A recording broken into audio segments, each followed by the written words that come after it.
Hello friends, and welcome. My name's Popeye, and today we're starting the last Higurashi, Chapter 8.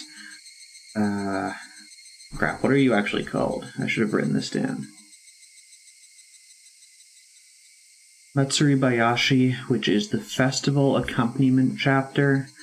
Hello Samus, how's it going? I see you wasted no time contributing to the run, which I know we passed 50% last time.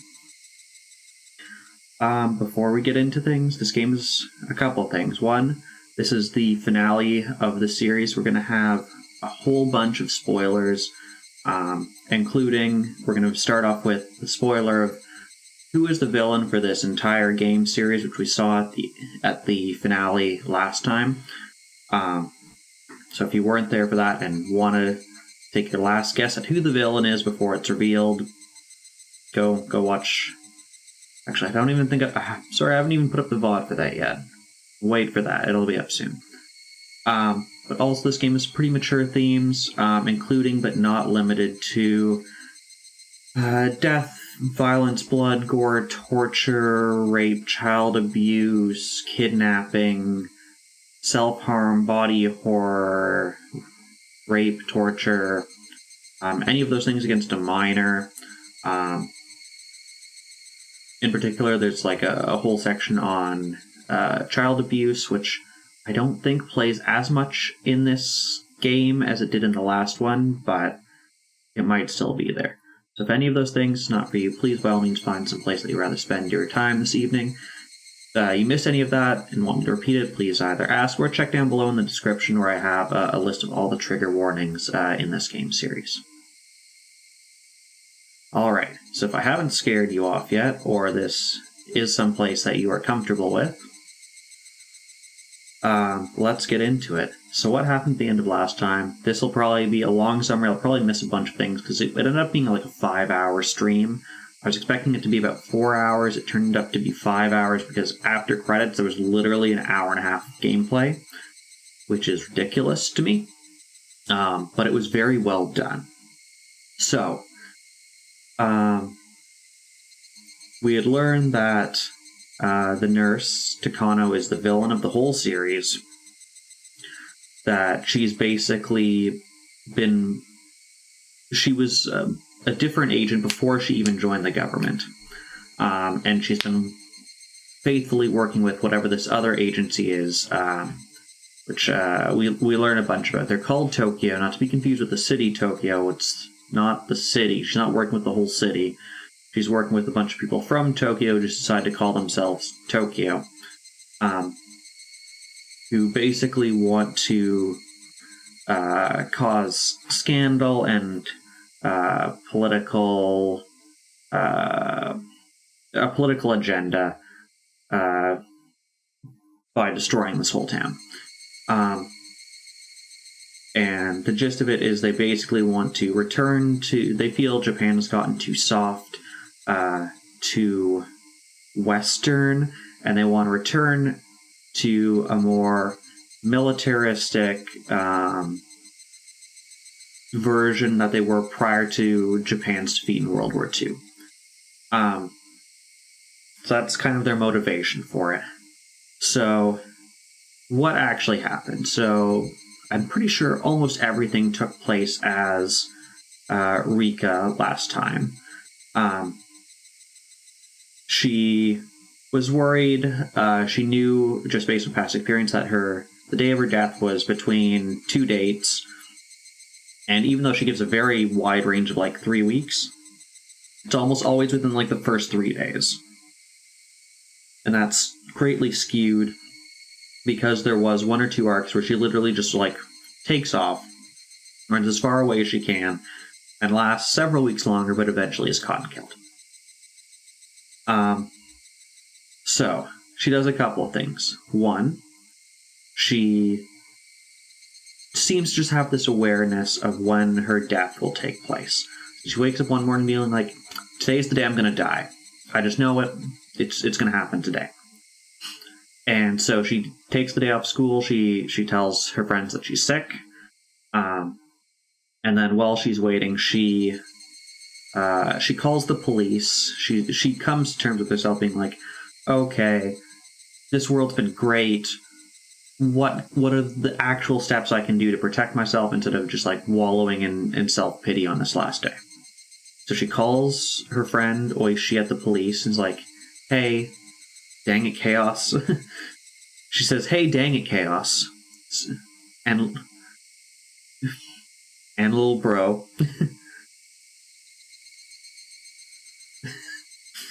There's not a little bro command, but we can blame Chaos. And panic. Guys!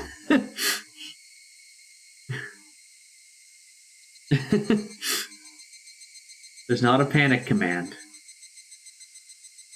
How's everyone doing? There's no scold. I do have... Okay, well, I'm pretty sure I still have the file for scolding. Let me find it. Yep, okay. Here's what scolding sounds like.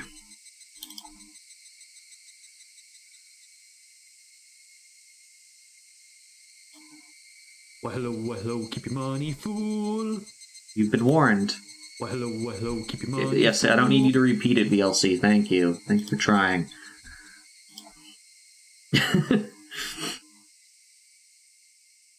How's everyone doing? We're just going through what happened at the end of last game, because we ended up having a 5-hour stream, and we're just going over what happened there so we can start into this game. Doing well. The bongo raccoon? When did that become a thing? Oh, animated emotes are a gif. That was a pun. Where were we? So yeah, so she calls the police. The police send some people over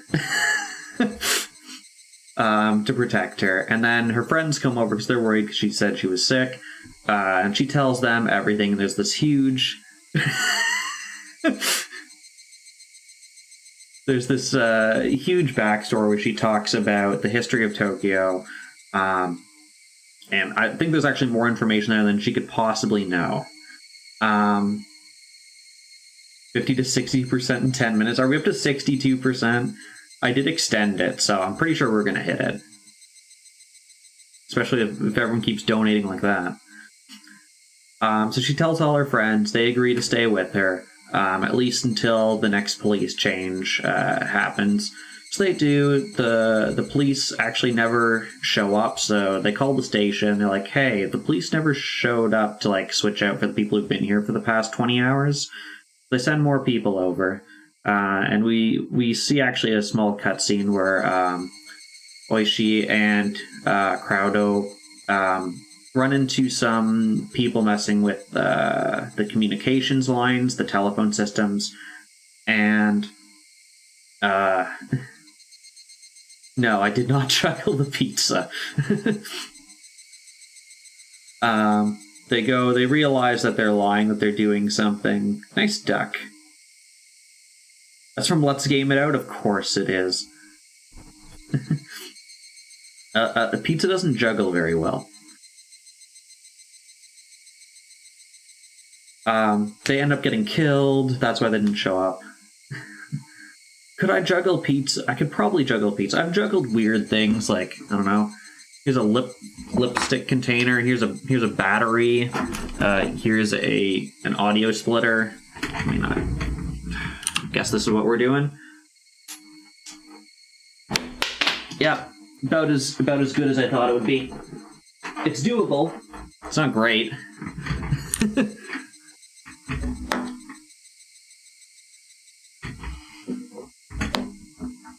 It's not great because everything, of course, has a different weight, different shape, and the nice thing about something spherical is, for the most part, it doesn't really matter how you grab it, it's going to be about the same.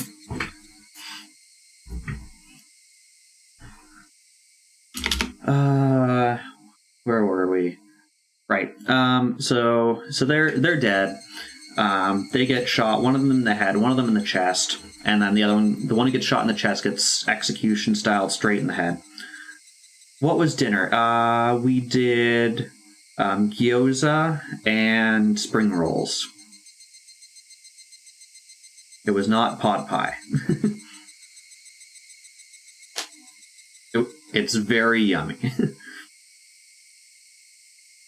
So they send more police over. Her friends say, okay, the police are here. It's like 1 a.m. We're gonna go home. So they do. They leave. And it's just Rika and Sadako in the house. Sadako sets up a bunch of traps to alert them in case someone does try to break in. And then they go to sleep. And there's still some police officers. I think they have 4 police officers. No, 2 police officers at the house.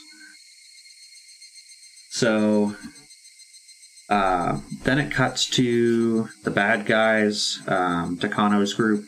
They have a key to the house that they've swiped a long time ago. They break into the front. They kill the 2 police officers inside without using guns. However, they set off one of Sadako's traps that alerts them. They leave before they can head upstairs. Running through the forest, they're about to get caught when suddenly all their friends arrive again and help them beat off a bunch of these guys.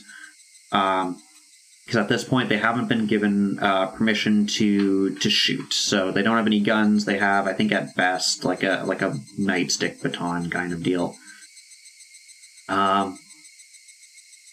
Then. So they're like, why are you guys here? And they said, as we were leaving, we saw some shady people near your house. We decided to stay just to see what they were up to. Saw them break in and then decided to help you. So they all start, keep running through the forest. Eventually, a van pulls up with more guys. It's 6 on 6, and they're like, okay, there's 6 guys. Let's take them, steal their van, and escape. So it's looking great. They're beating up dudes. I don't know how, 11-year-olds beat up, trained, special ops people, but apparently they're that good. When all of a sudden, time freezes for them. They can still look around, they can still talk, but no one can move. And they realize, at this point, that a gun has been fired. There's a bullet. It's a couple. I don't know why I'm doing this. You have depth perception. Come on, Twitch. Do stuff in 3D. If the DS can do it, you can do it. It's, maybe a meter, half a meter from Keiichi's heart. They realize as soon as time unfreezes, he's going to die. So they're asking, is there anything we can do? And he's like, no, don't worry about me. I've got to take this bullet. Just as soon as it goes, you guys just go, rush for the van. Don't worry about me. So that's what they do. Except, obviously someone now has a gun. It's revealed to be Takano, which makes it 7 on 6. And with the gun, basically Takano's able to hold up everyone. They're wrestled down to the ground. And she executes them one by one, shooting them in the head. Except for Rika, of course, she has a special thing. She wants to disembowel her ritualistically. And Rika asks, hey, can you do me one favor? Don't give me any anesthetic. I want to remember this. Because Rika realizes that the anesthetic, that she gets knocked out, and that's why she never remembers this day. Or at least that's her hope. So she's like, don't give me any anesthetic. I want to, look in your face as you cut me open and rip my insides out. So, that happens. And she's like, okay, fine, but I'll gag you so that you can't yell for help. And she's like, fine, whatever. So at this point, they're all their spirits are all leaving the earth behind them. And they're talking we were so close. Why didn't we get it? We were doing so good. And Keiichi and Rena point out, we were fine when it was 6 on 6, but when it became 7 on 6, it was because one of us wasn't there. One of us didn't believe and wasn't participating. And that one person is Hanyu. So Hanyu had been up until this point been like, hands off, there's always next time. I don't want to get involved. I don't want to hope for anything. I'm just going to stay here as a bystander. So they convince her next time she has to be there, then it'll be 7-on-7. And that'll be the difference. She agrees. Their spirits leave off for the next life. Next world. Now, this was like a very emotional ending. Credits roll. I thought the game was going to end about here, maybe with like a little bit after. But no, we had an hour and a half after that of the after effects of what happened. So, because Rika is dead, it means everyone in the village is going to die because she's the queen carrier for this parasite. And when the queen carrier dies, the hive, as it will, if she's like the queen ant, all the other ants go crazy.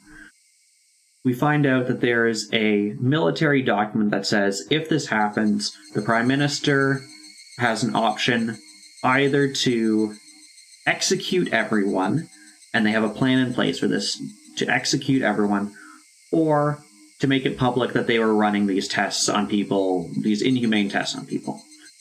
The Prime Minister, of course, wanting to hold on to his powers, goes through the options and eventually decides to go through with it and kill everyone in this village.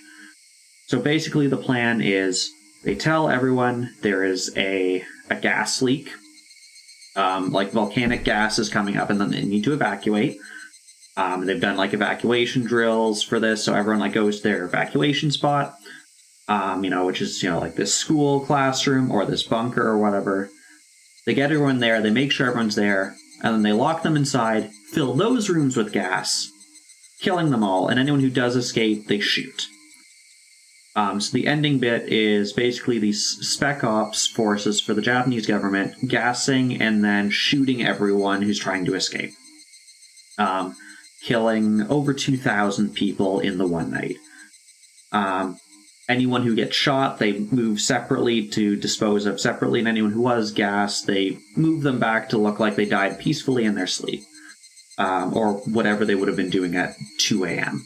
that night.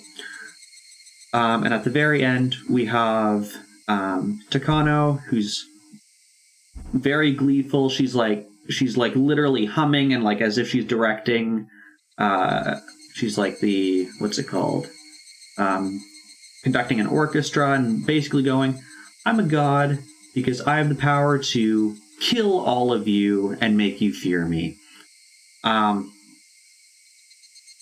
she goes on this whole tirade about how she's ascended to godhood. She has the power over humanity to inflict death whenever she feels like it. And how from this point on, she is immortalized in human history for being the puppet master behind the scenes. Even if no one remembers her, they'll remember this incident, and that she'll go down in history as a part of it. And that's the end. Like I said, the last one was called the Massacre Arc, because they literally murder an entire village at the end of it. Okay. That was last time. This is the final game. This is the last chance that the characters have to defeat Takano and her evil plot to murder the entire village and make it past June of 1983. That's the stage that's been set. We're going to start. Some things to note about this. It does start with a good amount of backstory on Takano. Also, for whatever reason, this game in particular has been crashing for me. When I do it because it's modded, I go through and just make sure that it's running as expected, that the mod's installed and all that. And something that's happened to me is this game's crashed twice since I was testing it. But it's inconsistent. One time I hit the start screen and then went back and I crashed it, and then I did it again and it didn't crash, so it's inconsistent. If it crashes, I'll do my best to just spin it back up. Anything that we've already seen, we'll speed through. I'll probably be saving a bit more frequently, just in case that happens. We'll be going through it fairly quickly, Samuses, but visual novels don't have a speed run. However, this game has a secret ending, which we will be doing, which I apologize for everyone who has to sit through it, because it involves doing, I think it's 50 odd things in a very specific order after you've beaten the game. And I apologize because we're going to be like, I'm going to be here following a guide and being like, okay, I click this thing, and then like we mash through this text and like go through, and then basically you jump around through a bunch of stuff in a very specific order of over 50 different things to get the secret ending. But we will be doing it. All right. With all that said, let's start.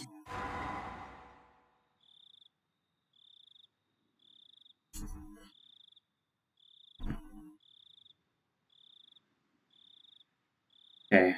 Matsuribayashi, which, as I said, is means festival accompanying chapter. Matsuri is a festival. Bayashi, I guess, means to go along with or to accompany. I don't know that one. At least let it end with a blissful dream.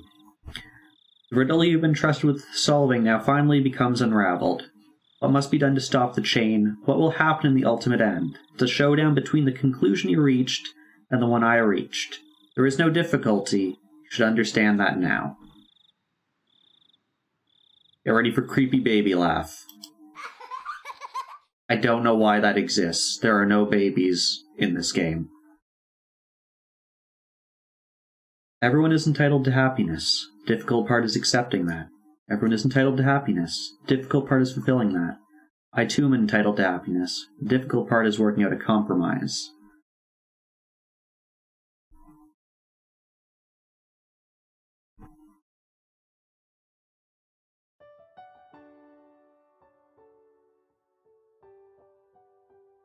Oh, the other thing is when I was setting this up, I noticed that there is a lot of stuff that is not voiced at the start of this, or at least wasn't for me last time. Maybe it was just being glitchy because it was crashing every now and then.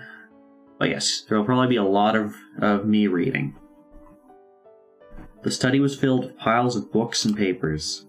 In that study, there was a full-figured old man writing something at his desk in utmost concentration. There was also a little girl sorting out papers on the carpet. She almost looked as though she was playing with them, but the serious expression she was wearing made it clear that she wasn't. おじいちゃん、資料の分けっこができたよ。ありがとう。さてさて、どういう結果になったかな？同じ症例の人がこれだけ集まった。全国平均と比べても明らかに異常なくらい。やはりな。こっちも興味深い論文を見つけたところだ。精神外科と文化についてまとめたものでな。前頭葉に宿主とは別の意思を持った存在があることを予見したものだ。前頭葉は人間が人間らしくあることを司る部分だよね。That is not what she said at all. Miyako here basically is like, not what causes emotions, but it's what makes us human. It's what makes humans human. It what, I guess, like separates us. It's what makes us unique. It's what separates us from other creatures. そうだ。人の感情は心が生み出すのではない。脳という名の器官が分泌物を生み出して与える副産物に過ぎ。I hope everyone's studying because there's going to be a test on all this later. その脳に特定の干渉をするナノ単位の生命体の集合が存在し、ある命令系統を持つ一つのコロニーに関与したならば。But what they're describing here is their theory on Hinamizawa syndrome. Okay, yeah, so there's some weird glitching like this where it's just not voiced for some reason, as well as from what I can tell, there's actually a bunch of characters that weren't voiced for whatever reason. So, are parasites the cause of the spread of ideology? When ideologies clash, is that because different parasites are competing to expand their habitat? 教育の分布か、国境の分布か、人種の分布か。我々の世界の異なる文化コミュニティの存在とその対立の一因は、そういった人の思想に影響を及ぼす微細な生命体の存在にあると仮定している。おじいちゃんと同じことを考えている人が外国にもいたんだね。もちろんいるとも。可視不可視を問わず、地球上には無数の生命体がいて、その中には宿主の体内に潜伏して共存し、時には宿主を支配したりすることが広く知られている。そして実際に人体内にその存在をたくさん発見してもいる。にもかかわらず、人体に潜伏しその宿主を支配する生命体の存在については頑くなに否定してきた。家庭すらも含めてな。どうしてだろうね。人間だけ特別な存在のわけはないのに。それを仮定することはすなわち、意志に基づいた言動や信念を疫学的原因から派生したものと置き換えられて、対処策もそれと同様とみなされる危険があるからだ。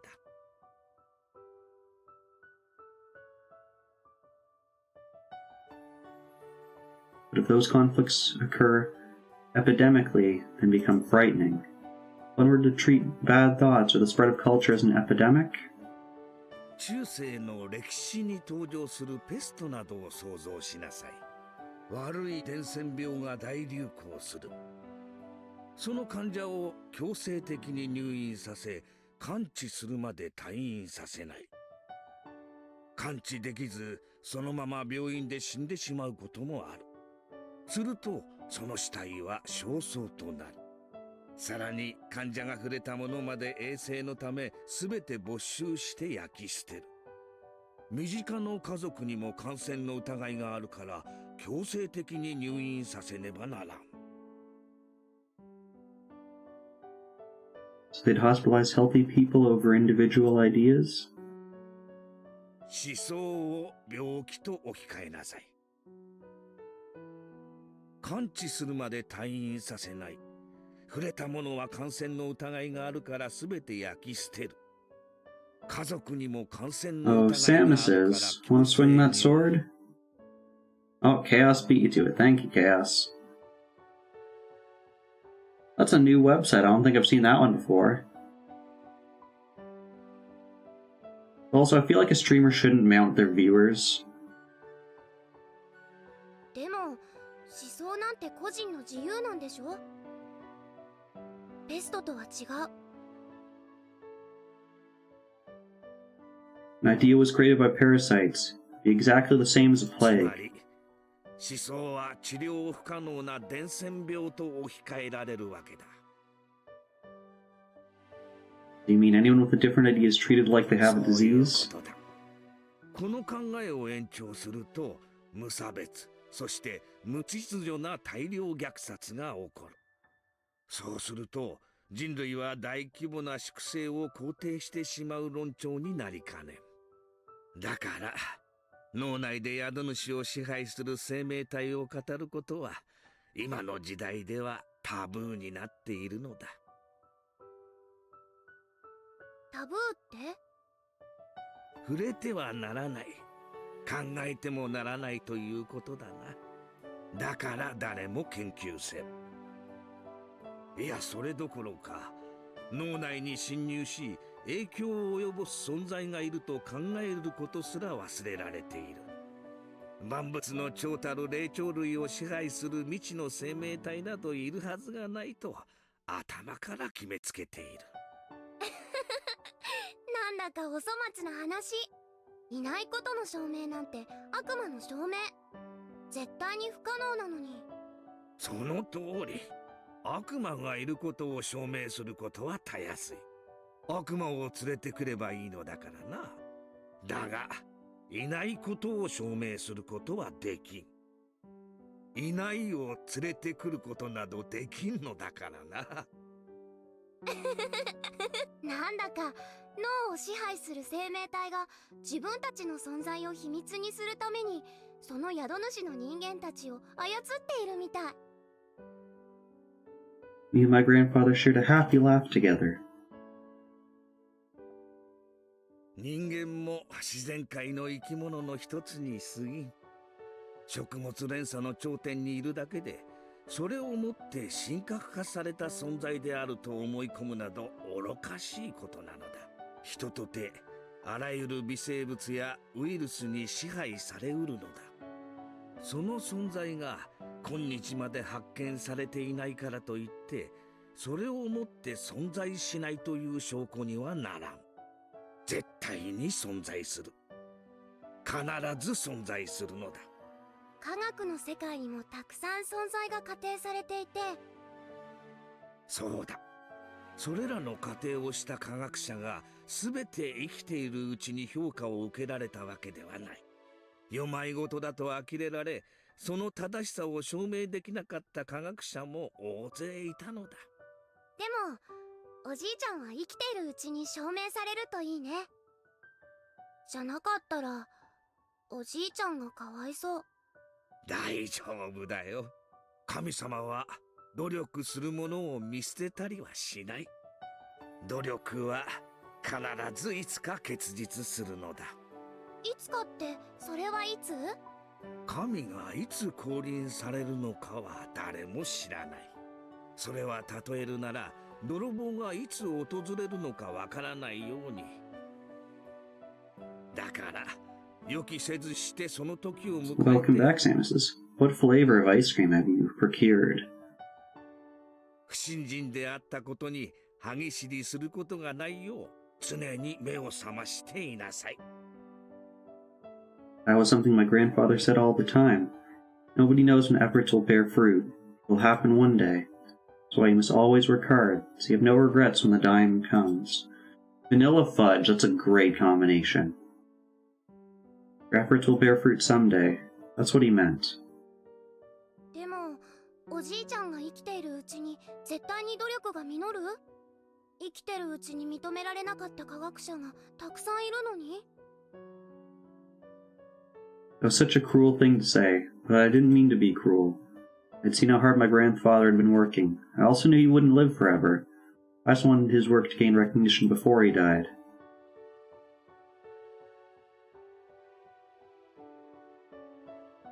Do you know of the resurrection of Jesus Christ? Yeah. He was crucified and resurrected after 3 days. You told me about it. How do you think Jesus was resurrected? Didn't he just get up as if he was waking up in the morning?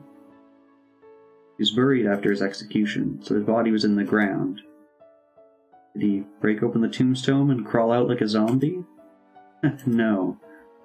That wouldn't be called a resurrection. The sinners who killed Jesus imagine exactly the same thing. Jesus predicted just before he was executed that he would come back to life after 3 days. The sinners buried Jesus, sealed his tomb, and posted guards to watch over it. What Jesus meant wasn't that he would be resurrected physically, it meant his teachings would be resurrected. After 3 days, Jesus' teachings were resurrected and people regained their belief. The hearts of those who wanted to be shown the proper way revived his teachings. That's what the resurrection of Jesus is all about. He came back to life in the hearts of his believers. Jesus doesn't exist physically on this earth, he exists in people's hearts. In other words, that's when Jesus became an existence superior to humans. Even if it's after the author's death. Thank you for remembering where your voice was. その時私の体が朽ち果ててしまっていても、私の存在は蘇って評価を受けるのだ。それはおじいちゃんが神様になったということ？そうだよ。私の研究はいつか必ず認められる。その時、おじいちゃんは神様になれるということなんだよ。So, if you haven't clued into this yet, these two people here, Hifumi and Miyoko. Miyoko is Mio. Ko just means child. I think this is actually just a play on words. Miyoko would mean Mio child. And Hifumi is her grandfather. And a lot of this goes back to what Takano says at the end of the last one of, I've achieved something great here. I've become a god because of the recognition that'll be given to me. I will live on because people will remember this day and fear it in their hearts, and that's why I will exist forever as a god. その時が訪れるのが私が生きているうちなのか。そう、それは神様にもわからない。だが、その日は必ず訪れる。だからその日の訪れを疑うことなく、ひたすらに努力を続けなくてはならないのだよ。It was very sad to hear my grandfather say that his life would end one day. He wasn't ill, and he didn't only have a few years left to live. But set next to the average lifespan, his remaining years didn't look like much. The only person left in my life was my grandfather, so I didn't even want to consider what it would be like with him gone. Grandfather must have remembered that I didn't like to talk about that subject. With a tender smile, he gently patted my head. おじいちゃんも自分が生きているうちに研究を認めてもらいたい。だから精一杯頑張るよ。私もおじいちゃんが世界中の人に褒めてもらえるようにいっぱいいっぱいお手伝いする。I purposely didn't mention the before you die part. I caught myself before I said it. ありがとう。嬉しいぞ。Grandfather smiled in satisfaction. His research wasn't exactly outrageous. He wasn't trying to uncover the mysteries of the universe. He was only searching for the possibility that parasites could be responsible for human behavior. Nothing more than that. Nothing outrageous. It really wasn't a wild idea. We even had some leads. Hinamizawa was in a village, Shishibone City, Prefecture. Villagers there are possessed by a powerful homesickness. When they are unable to return, they allegedly behave abnormally as if they are cursed. There's also some bizarre rules in place in the village based on their belief system. He was working with the military during the war. My grandfather noticed similarities between the people in Hinamizawa and assumed that some kind of existence was responsible for their odd behavior. He'd been researching it ever since then.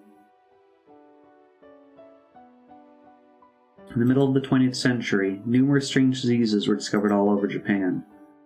Most of them were caused by infectious parasites, and people started to pay attention to this forgotten field of study. Grandfather's research was simply one of those investigations into such diseases. Therefore, he believed it would be published among other research and attain recognition soon. But if his research didn't bear fruit before his death, I wanted to continue it. I wanted to continue his research. Grandfather taught me, resurrection isn't something that happens physically. It's when your life's work is appreciated. That's what he meant by resurrection. That's when he'll become a god. When my grandfather dies, he'll still be with me forever. I wouldn't have to be alone ever again. I'll always be with my grandfather.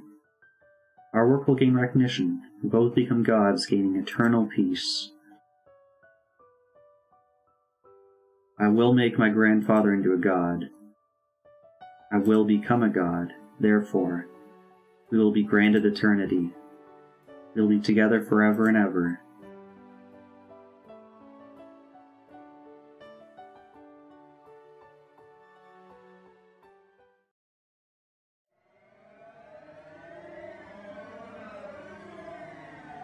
I was looking at the key on a keychain.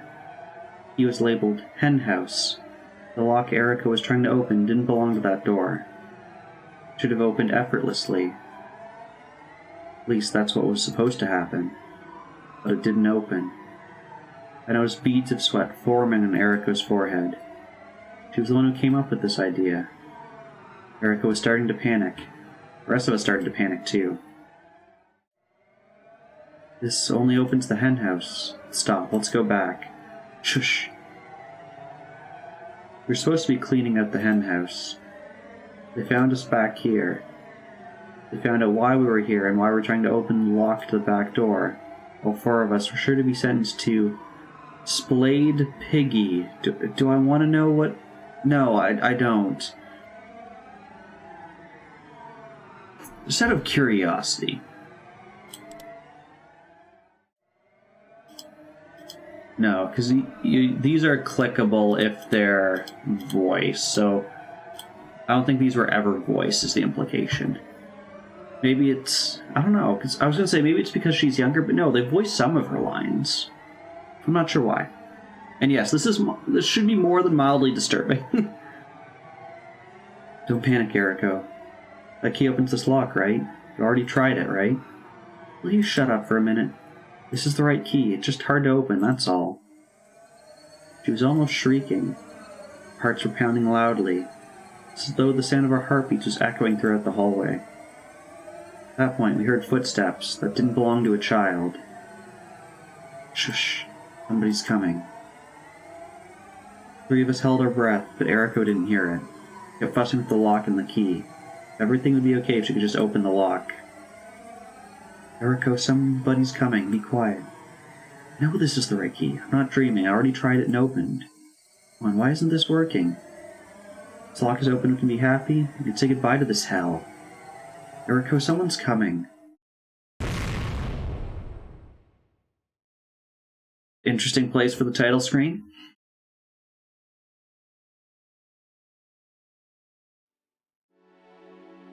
My father and mother died. I don't know exactly how old they were. I was too young to remember. They went shopping without me. That must be why they were punished. It was a train accident. What a terrible disaster. A lot of people died in that incident. But maybe my father was one of the lucky ones. He was still alive when he arrived at the hospital, so he was able to share his final words with me. My mother died instantly.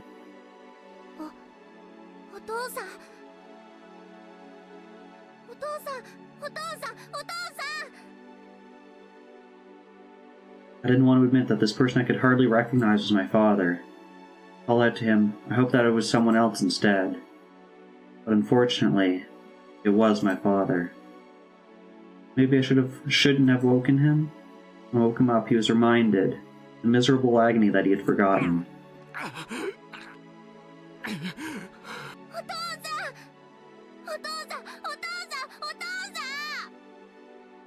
He tried to move his right arm so he could pat my head. His arm was wrapped in bandages. His hand was no longer there. I couldn't find his hand anywhere on the bed. I only had scary memories of his right hand. Its main job was to slap me when I did something bad. But I never wished it to be gone.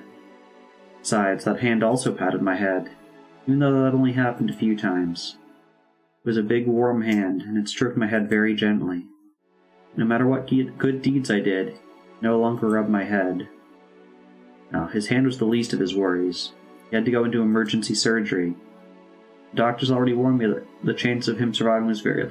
This should not be the discussion you have with a child, where you're like, hey, sweetie, your father's going into the emergency room right now.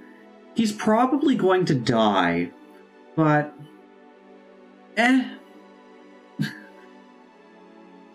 Like, this child is clearly, I don't know, like 5, 6 years old, like, very young. This is not a conversation you have with a child. That was why I was allowed to see him regardless of his condition. Not only could he no longer rub my head, he might be gone forever.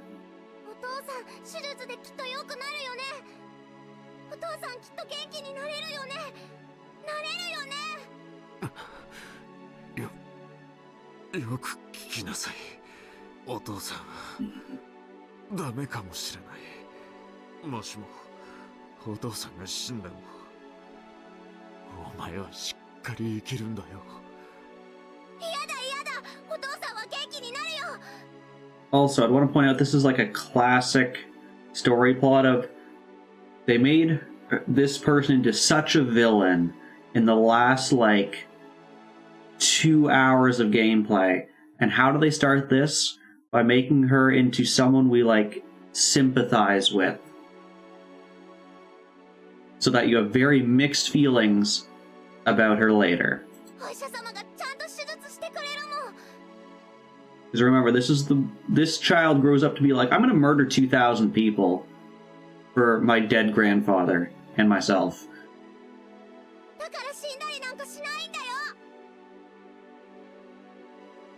He was a stubborn and old-fashioned father. He believed endurance was a virtue, and he never complained about anything. So I couldn't believe he actually said he might not make it. I tried desperately to deny his words, but even that wish wouldn't prolong his life. My father, knowing his time was limited, tried to tell me some important things. But I interrupted his efforts by crying like a baby. I just wanted him to slap me, like he used to every time I cried like a baby. But he would never slap me again. よく聞きなさい。お父さんもお母さんも親類というものがいない。だからお父さんが死んだらお前の世話をしてくれる人は。Jeez, this is also like a horrible thing to tell your child, like, so I'm gonna die soon, honey. Also, all your other family's dead, so there won't be anyone there for you. He didn't need to tell me that. My parents used to tell me that all the time, so I was aware of the fact. In other words, my father's the only relative I had left in this entire world. もしもな、お父さんが死んだら高野先生を頼りなさい。高野ひふみ先生だよ。言ってみなさい。高野ひふみ。そうだ。高野ひふみ先生だよ。高野先生はお父さんの恩師なんだ。きっとお前を助け。お父さん、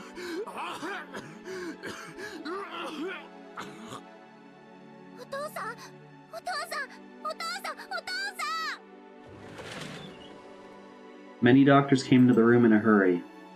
He wanted to tell me something else, but the doctor stopped him from talking, so I wasn't able to hear him.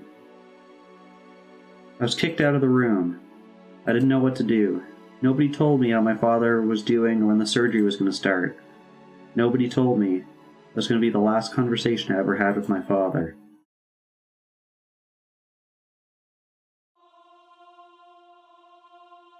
I think I asked people at the government office about Dr. Takano. They asked me if I knew his phone number. I said I didn't. Then they didn't ask me anything further. Sometimes they told me they'd look into it. Nothing led to anything. They couldn't find me a guardian, so I ended up going to an orphanage. At the time, there were plenty of orphans from the war, so although there were many orphanages around, they were all full. There were also some orphanages run by civilians. I was sent to one of those civilian orphanages. There was no profit to be had in taking an orphan in the first place. Skyrim NPC playthrough time. This does kind of have like a Skyrim sound. Like a church. It sounds like if you were in a church in the one before Skyrim. I thought those civilians who were running orphanages must have been very good people. I was sure they hoped that the children would grow in this loving environment and enter into society with a sense of gratitude. But reality isn't so kind. How many children in this world can actually express their gratitude towards their parents in the first place? Children are supposed to be nurtured by their parents' love. Therefore, when that environment is destroyed, their hearts are wounded. Every child has his or her own personality. Receiving affection doesn't guarantee that a child will become someone angelic. Not everyone's heart can be healed. That's why there were some problem kids at the orphanage. Maybe I shouldn't call them problem kids, though. The sadness and despair of losing their parents, and the anger at having to hide such feelings filled those kids' hearts. Spending time individually with the children could have solved their problems. But at the orphanage where I was, none of the staff members even tried to spend time with them, put in an effort to understand them. All they could do was make sure that the kids followed the rules. Therefore, they could only see the children's emotional pleas for help as problems. In this world, nobody expresses love without expecting something in return. The person who founded that orphanage was expecting something in return as well. He wanted the children to appreciate him. That was why such a faint dream was destroyed by cruel reality. The children called the orphanage a prison. Nobody appreciated the staff at all. In fact, all they did was complain. That made the staff slowly realize that love alone couldn't run a facility like that. Just like how the children called it a prison, the staff started to recognize the facility as a prison too. It was a chain reaction resulting from mistrust on both sides. The staff bound the children with rules that they could suppress problem behavior. There was a framed picture of the founder of this orphanage, but I'd never seen him in person. Was he satisfied with the fact that he put his money into this social service? Or maybe he finally realized his dream of being surrounded by angelic children and being celebrated for what he did was simply that, a dream. I don't know. But there's one thing I am certain of. Such a dream didn't exist at the orphanage. There were so many rules and several plausible standards outlined for us, but the most valued one was silence. Children's chatter tends to increase each other's volume, just like mics drawing closer. Sometimes that leads to fights and the disturbance of order. The children were forbidden from speaking with each other. With those disallowed, we must have thought things would go smoothly. However, I think I always heard people's voices at the orphanage. There were two kinds of voices. One was the staff yelling, the other was children crying. We were not allowed to walk around the inside of the orphanage freely, so we never knew who it was that was crying. One time, along with the crying and yelling, we heard the noise of metallic things being smashed against each other. We knew it was some kind of punishment, but there was no way for us to even imagine what it was. We trembled, pretended we didn't hear anything, and kept working on our assignments. One of my roommates told me it was the casket punishment. She didn't tell me any further, and I didn't want to know either. Even if we behaved exactly the same as yesterday, if the staff were in a bad mood, they might pick on us. So even if I didn't want to know, I might suddenly find out what the casket punishment is one day. The footsteps of a staff member were getting closer. We noticed them, so we straightened our backs and pretended we were studying hard. It was more important that the staff saw us doing so than us actually getting any work done. I noticed the girl next to me was falling asleep, so I poked her with my elbow. She noticed my signal and straightened her back like the other children. It was almost evening. This was the hardest time for us to keep awake, the most dangerous time. The door to our room opened and a mean-looking man showed up. And he looked around to make sure none of us were falling asleep. Even if we were actually studying hard, if he thought we were asleep, we were out. That's why we had to make sure we appeared to be studying very hard. And then walked around our desks. I hoped he would just walk by me. But we all prayed as we kept doing our homework. The more we pretended to study hard, the more we could hear the sound of metal objects. The sound of metal objects crashing into each other along with screams. We couldn't even imagine what the poor subject of that punishment was going through. Maybe there was something even worse than the casket punishment. To erase such fears, we tried to concentrate even harder on our work. We kept working, and the metal sounds and the screams went on forever.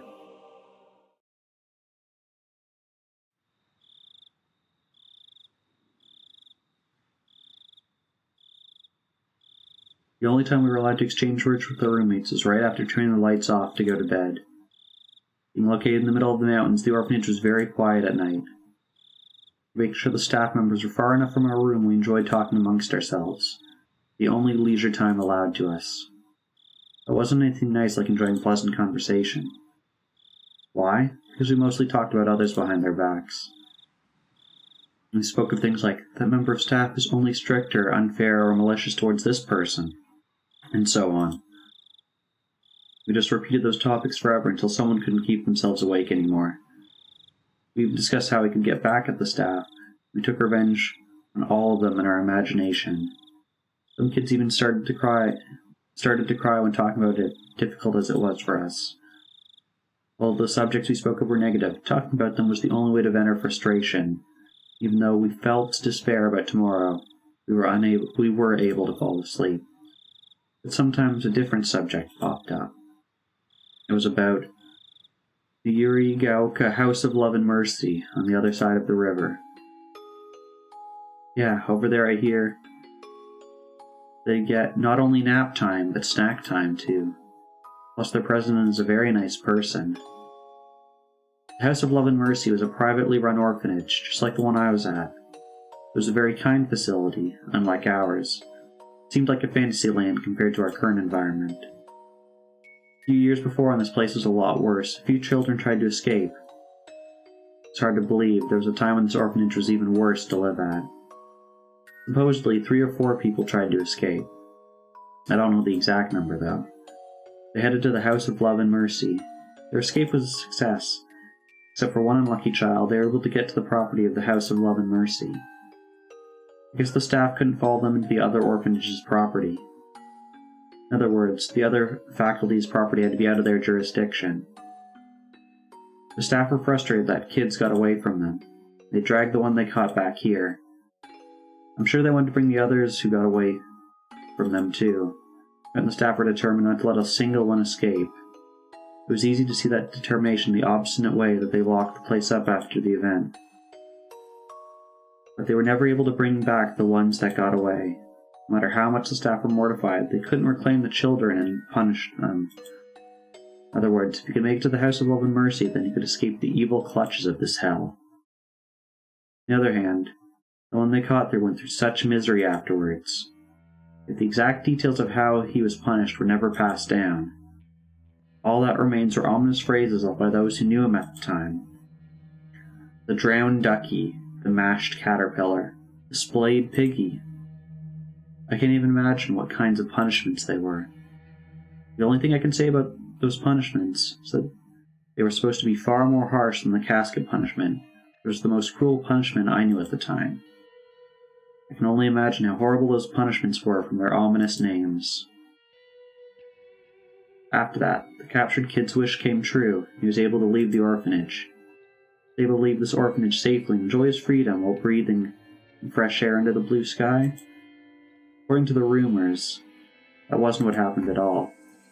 While he was playing in the boiler room, he slipped and fell, injured his brain, and died. The children were instructed not to go into the boiler room after that incident. Everyone knew the boiler room was always locked. So everyone knew he was killed. And not just that, he was killed after being tortured. He was killed to teach the other children that they would face hell on earth if they tried to escape. Yet those who faced the risk and made it out obtained ordinary average lives full of love and mercy's namesake, for far better conditions than we lived in here. Maybe the House of Love and Mercy was really heaven. Maybe all the orphanages are pretty much the same. Compared to my orphanage, I bet anything else would have been better. Even if someone escaped successfully, the police would catch him, and be sent back to the orphanage, which would be pretty much the same as being killed. However, if he could reach the House of Love and Mercy, they'd take him in. They wouldn't send him back. By talking about escaping to the House of Love and Mercy, we're trying to forget how cruel reality was to us. And one day, the leader of our group, Eriko, said to us quietly, "Would you try to escape? You had a chance to?" Who didn't want to escape from here? It was a rather foolish question. That wasn't what she meant. There was a chance to escape, but you'd take that chance knowing what you had to go through if you got caught. That's what she meant. Not one of us could answer immediately. If the previous escape incident was a total success, we might have thought differently. But after that, the orphanage had tightened up security to prevent runaways. All the doors and windows were locked heavily, and it wouldn't be at all easy to get out. Even if another group escape was planned, the success rate would be very low. 3 escaped and 1 was caught before. Maybe 2 would be caught next time. Maybe everyone would be. If I could, I'd want to escape. But the House of Love and Mercy is so far away. The bridge is long too. We'll be caught before we get there. Besides, can't even go outside. Everything's locked up. There were locks all over the orphanage. To escape, you need a key for both the inside and the outside. After the lights are off, even each section of the hallway is individually locked. Make no mistake, this was a prison. According to the rumors, orphanages receive government funding depending on the number of children they house. If anyone escapes, they lose money. Also, if we were to expose the conditions at the orphanage, they'd end up being inspected, and things would get complicated for them. That was why they were so intent on keeping us locked up. Sure, if there was a chance, I would want to escape, but realistically, there's no way we could. Every door is locked. Well, did you know, the hen house in the courtyard uses the same key as the door to the back stairs. Eh? Really? Shh. Eriko shushed us. Sometimes mass-produced locks take the same key. course, most places use different types of locks so that this won't happen. Staff at the orphanage must have overlooked it. There were 2 locks that used the same key at the orphanage. However, most of us never had a chance to even touch the keys. There were a few exceptions. One of those was the hen house. Each room group took turns taking care of different chores. If your group was assigned to clean the hen house, you'd get the key for it from the teacher's office. You're supposed to return the key immediately after you were done, but while taking care of the hen house, the key was in the children's hands. The staff would occasionally come around to check. They couldn't keep an eye on us forever. Eriko-chan, you aren't thinking about using that key, are you? Let's not. It's too dangerous. Of course it's dangerous. There's only one of us. It's different if we're in a group. Wait, why? Don't you know why only one kid was caught the last time they tried to escape? They were desperate. So to escape as a group, they did something to increase the chance of success. Why only one of them was caught? Well, what did they do? They scattered as they ran. They dashed in different directions. They waited until the day when there was only a few people working at the orphanage, and ran this way and that. And so, although dependent on the lock, it would increase the chance of success for sure. On your own, you probably have no hope, but if the staff were to chase after other children, then your own chance of escaping successfully would increase. In other words, Eriko was inviting us to escape with her. The more children joined, the more each of our chances would increase. But among us, there were children who tattled to the staff for their own benefit. She had to be very careful about who she talked to.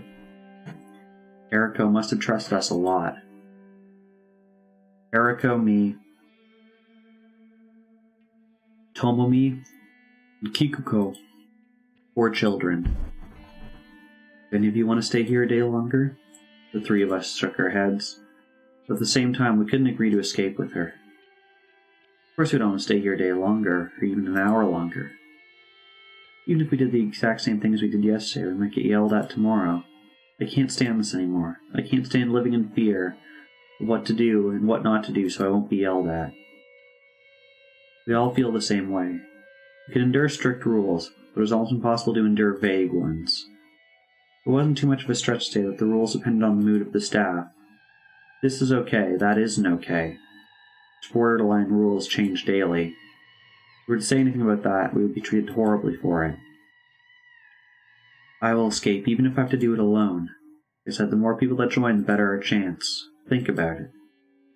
If they find out about this henhouse key trick, they're sure to change the lock on the back door. In other words, we only have one chance.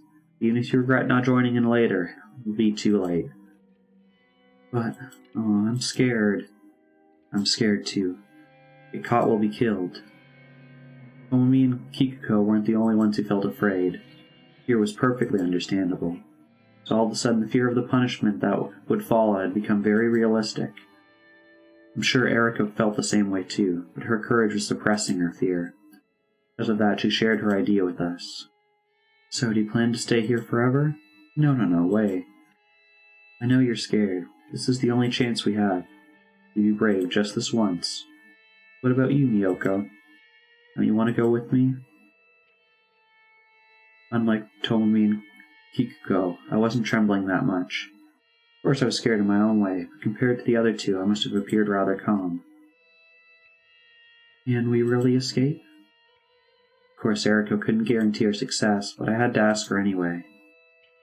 There's no guarantee. If you join me, I'll have a better chance of escaping than trying to run on my own. Of course, the same goes for you, too. Eriko gave a calculated reason, but I'm sure she wanted to see a friend. Just wanted a friend to agree with her. That was probably more important to her than just increasing her chances to escape.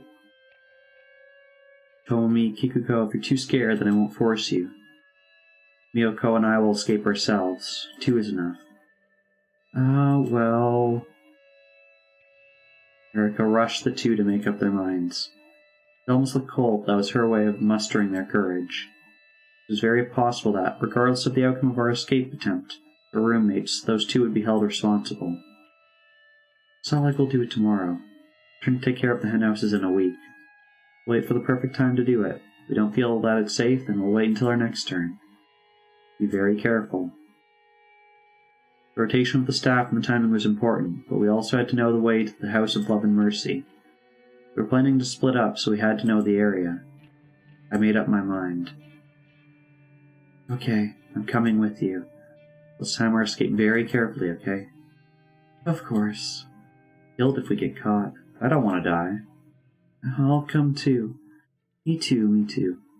Tomomi and Kibuko agreed, so we all decided to escape as a group.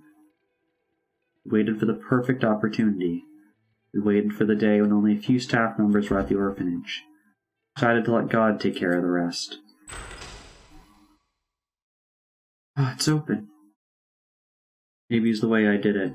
Eriko tried to open the lock several times without success, but I got it open on the first attempt. The back door opened slowly and we felt a cool breeze. This wasn't the world of freedom just yet. In fact, it was the exact opposite. If the staff were to find out we were here, we'd be in big trouble. It was a world of danger. Unless we went through that dangerous world, we wouldn't be able to go any further. Oh, Eriko finally has a voice. I think Eriko wanted to say that. We were planning to leave with that as our cue. What we heard instead wasn't Eriko's voice. We started to run. It was raining. We all got soaked immediately and our clothes stuck to our skin. While I would normally be very uncomfortable, we couldn't even stop to think about that. We could only keep running in the rain. We were dashing on gravel, but it felt more like trudging through a muddy ice field. Rice field. My feet kept sinking and I couldn't pull them up. I was frustrated because no matter how fast I tried to run, I wasn't gaining any speed. I felt a sense of urgency. I heard someone yelling, "Escape," behind me. And all I could do was run like crazy.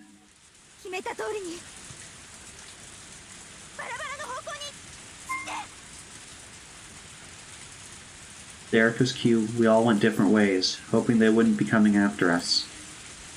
Would we be able to reunite safely at the House of Love and Mercy?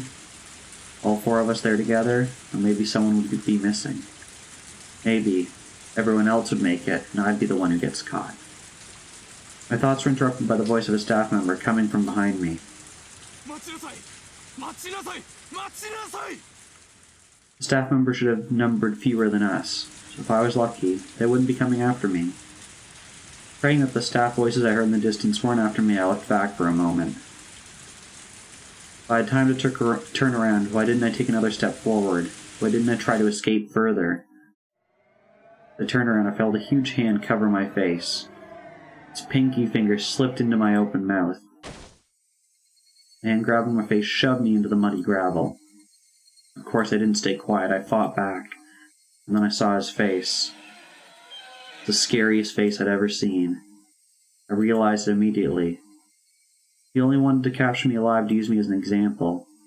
And considering what would happen to me afterwards, killing me here on the spot wouldn't pose any problem, would it? Yes, he looked at me with unworldly hate, ready to end my life here and now. His pinky finger ended up touching my tongue. The indescribably nasty taste and icky feeling down my whole body. That's it. This is what my murder tastes like. He's going to shove that finger down my windpipe and suffocate me. And so, in order to live, I fought back in the only way I could.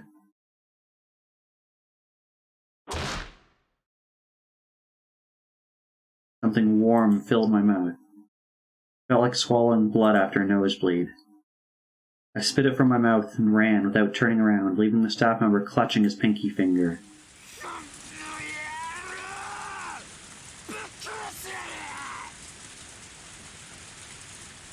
I heard his roars echoing behind me. It wasn't a man that was after me, it was a beast.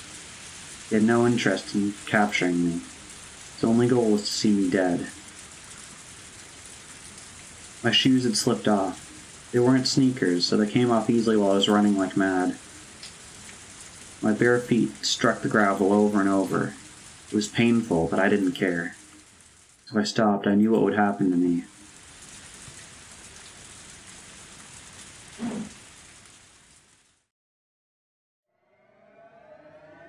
Tree branches cut my face and barbed wire scratched my thighs. My feet and toes were bloody from running on gravel. The blood from the staff member's pinky finger dripped from my mouth, staining my chin and chest. I was running for my life with scratches and cuts all over my body. If I were to get caught, I would be killed. If my pursuer had any sense, then I would be killed after being tortured. If he didn't, I would be killed on the spot. I don't want to be killed. My lungs and heart were about to explode. My mind was blank from fear and lack of oxygen. I was about to lose consciousness. I might have given in if I didn't hear the voice of the staff member coming after me. My knees were shaking, my legs wouldn't move properly. I felt like I was going to fall like a puppet with strings cut, but I couldn't fall. I couldn't fall just yet. It was too late, my face had hit the gravel. I felt the awful sensation of falling, and immediately after, the roar of the beast coming from behind me.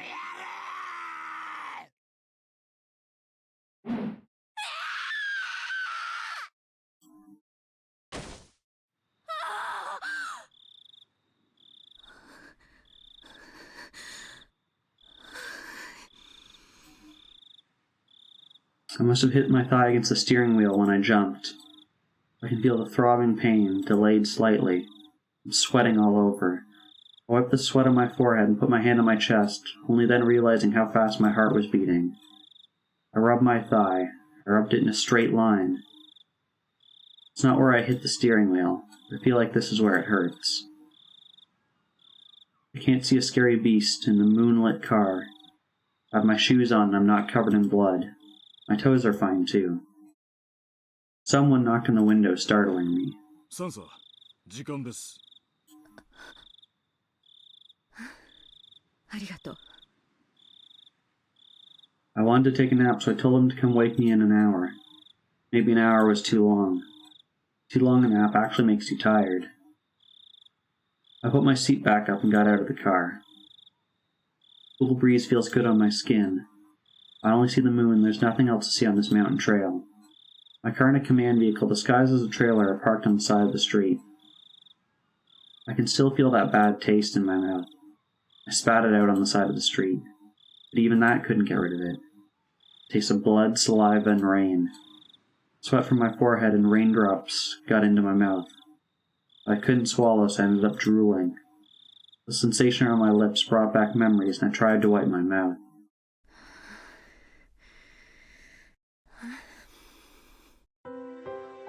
Maybe I'm nervous. That's why I had such a bad dream. I think there's a coffee machine in the command vehicle. An unpleasant cup of coffee will wake me up. どう？何か動きは？いえ、何も。先ほど G 地区から定期連絡が。問題なしとのことです。そう。ねえ、どなたかコーヒーを入れてくださらない？はい。ミルクと砂糖は？ミルクだけ。あ、やっぱり砂糖も入れてくださる。I still have a bad taste in my mouth. The feeling of biting and crushing his little finger with this filthy blood filled my mouth. I'm sure a sweeter cup of coffee will wash down that bad taste and also wake me up from my nightmare completely.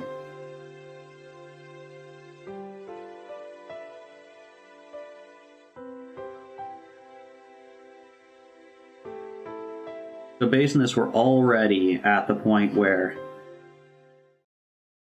this would be the day after the festival. So, yeah, so this would have been, she's already murdered the one guy and pretended like she's dead. Okay. We'll start by viewing tips. Except there's no tips to view, so that makes it really easy and quick.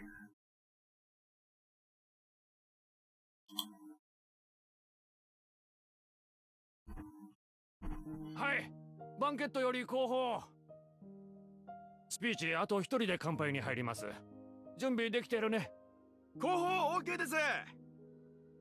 内部全然聞こえないんで、スピーチが終わるタイミングでコールをお願いします。いいかい。各宅にビールは10本ずつだよ。ちゃんと自分の縄張りにスムーズに運んでね。Young hotel workers dressed smartly in bow ties pulled bottle after bottle out of the beer cases, preparing for the toast. They waited for their cue to serve the drinks while listening through the intercom. At a normal party, they could put bottles of beer on the table ahead of time. If there was a lecture before the party, then they couldn't. Guests don't mind sushi going dry due to a long speech, but they don't like seeing their tables get wet with condensation from the bottles of beer. More than anything, they certainly don't want to drink warm beer, so beer is to be served right before a toast. However, there's always a speech before a toast, and usually a long one. Especially at a big party like this, there are lots of guests that give speeches, so it's extremely difficult to know when to serve. For that reason, the bottles end up sitting outside by the banquet room. People end up drinking warm beer anyway. There were several dozen tables with white tablecloths on them in the banquet room. Approximately 8 people were sitting at each table, so there's at least a few hundred people in the room.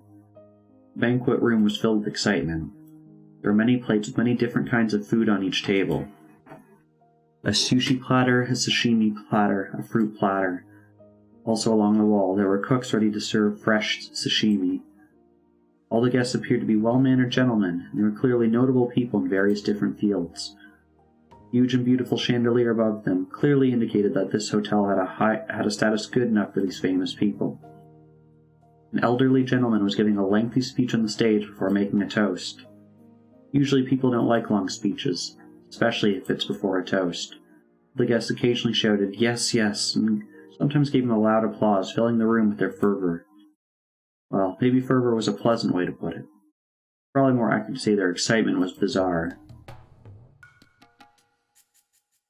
Which country would actually teach people not to show respect towards their own flag? There are no others. It's happening only in Japan. That's right! 個人の才能を伸ばす時代バカ言っちゃいけない。いいですか。彼らが今勉学に励み、夢や進路を自由に選択できるのは先人たちが切り開いた道場があってこその権利。Okay, I want to Google something. Because I know during World War II, Japan had a very different flag, so I'm thinking what's happening here, and I don't know enough to say, that's why I'm Googling it, is that Japan changed their flag. Japan flag history. And these people are being like, why are we changing it? Why are we, like, changing what we used to be?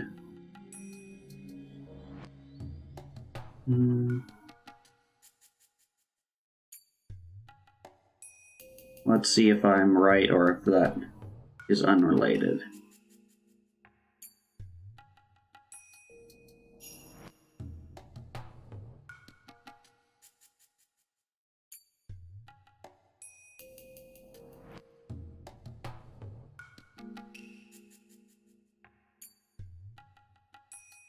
History.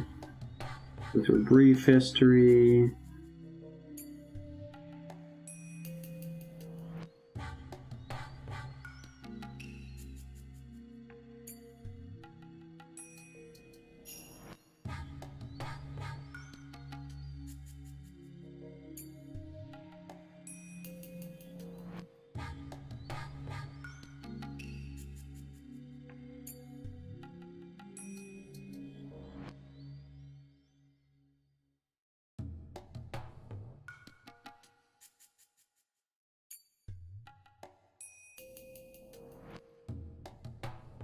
Okay, so this is based on like a 1-minute Google search off of Wikipedia. It looks like after the US occupied Japan at the end of World War II,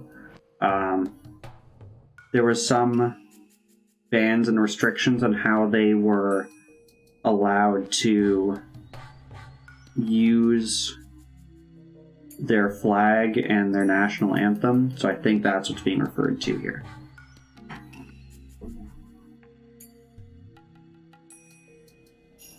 The feeling you get from that love is towards your own country. However, these anti-Japan teachers are proclaiming that it's militaristic brainwashing. Those stupid claims are wrong. What are those people doing anyway? They're teaching our children to hate being Japanese. They're the ones brainwashing them with this self-destructive education. They're teaching our children that Japan should be ashamed of itself. It should be ashamed of being Japanese. Forget who you are and deny your country. That's what they're teaching them. These innocent children listen and believe such nonsense. Of course they do. They go to school to learn things, right? Their teachers teach them that. Of course the children believe it. You believe such corruption exists? We must do something about this country's education now, no matter what it takes. The sound of applause filled the banquet room. All the gentlemen agreed and expressed that they felt the same way by cheering him on. After that, a gentleman wearing a cloth sash approached the stage. The hall welcomed him onto the stage with another round of thunderous applause. A rousing theme from a popular drama series played as he took the stage, but it was entirely unnecessary before the overwhelming applause. The man's sash carried his name in large written letters, along with the name of the prefecture he was running for office in.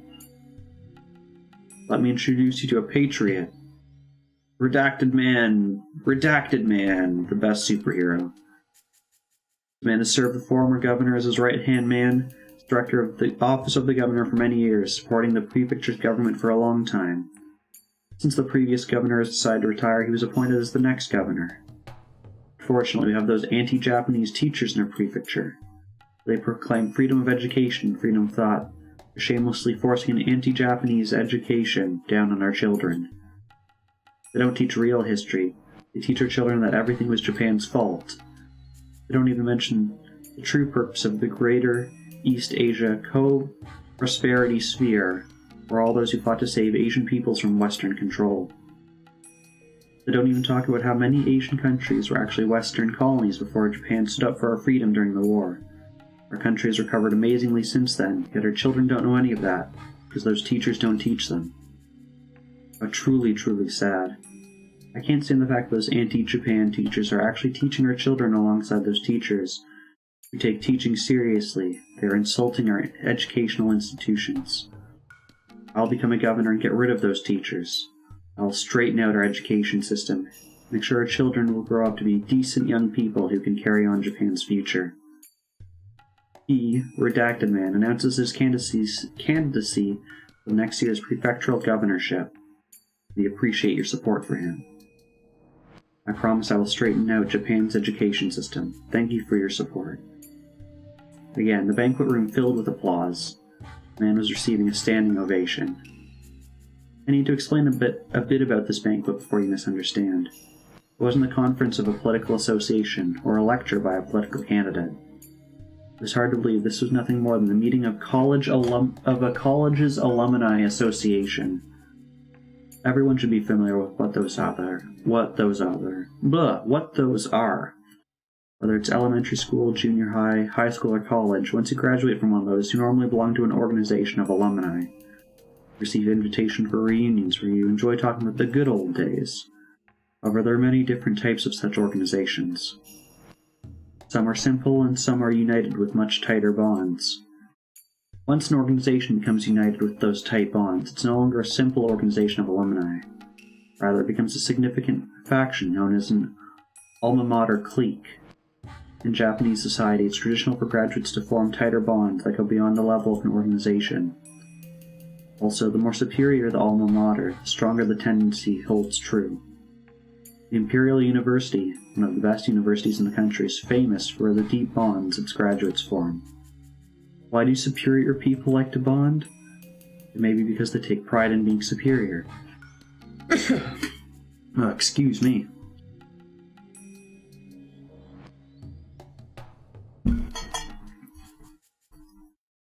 But more than that, maintaining connections is the most significant reason. All Imperial University graduates are elites in their respective fields. They are likely to succeed and become important people.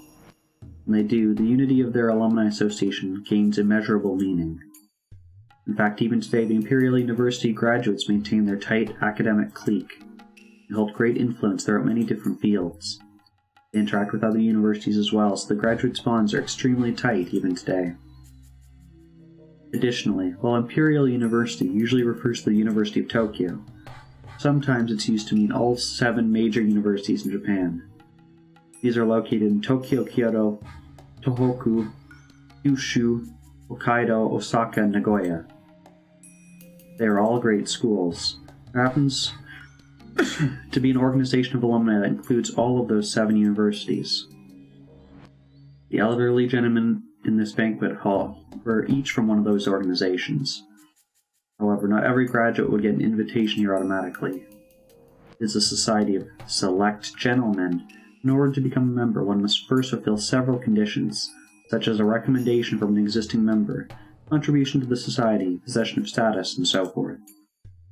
Therefore, all the members are important people from different fields, and obviously the power of this organization is of a political nature.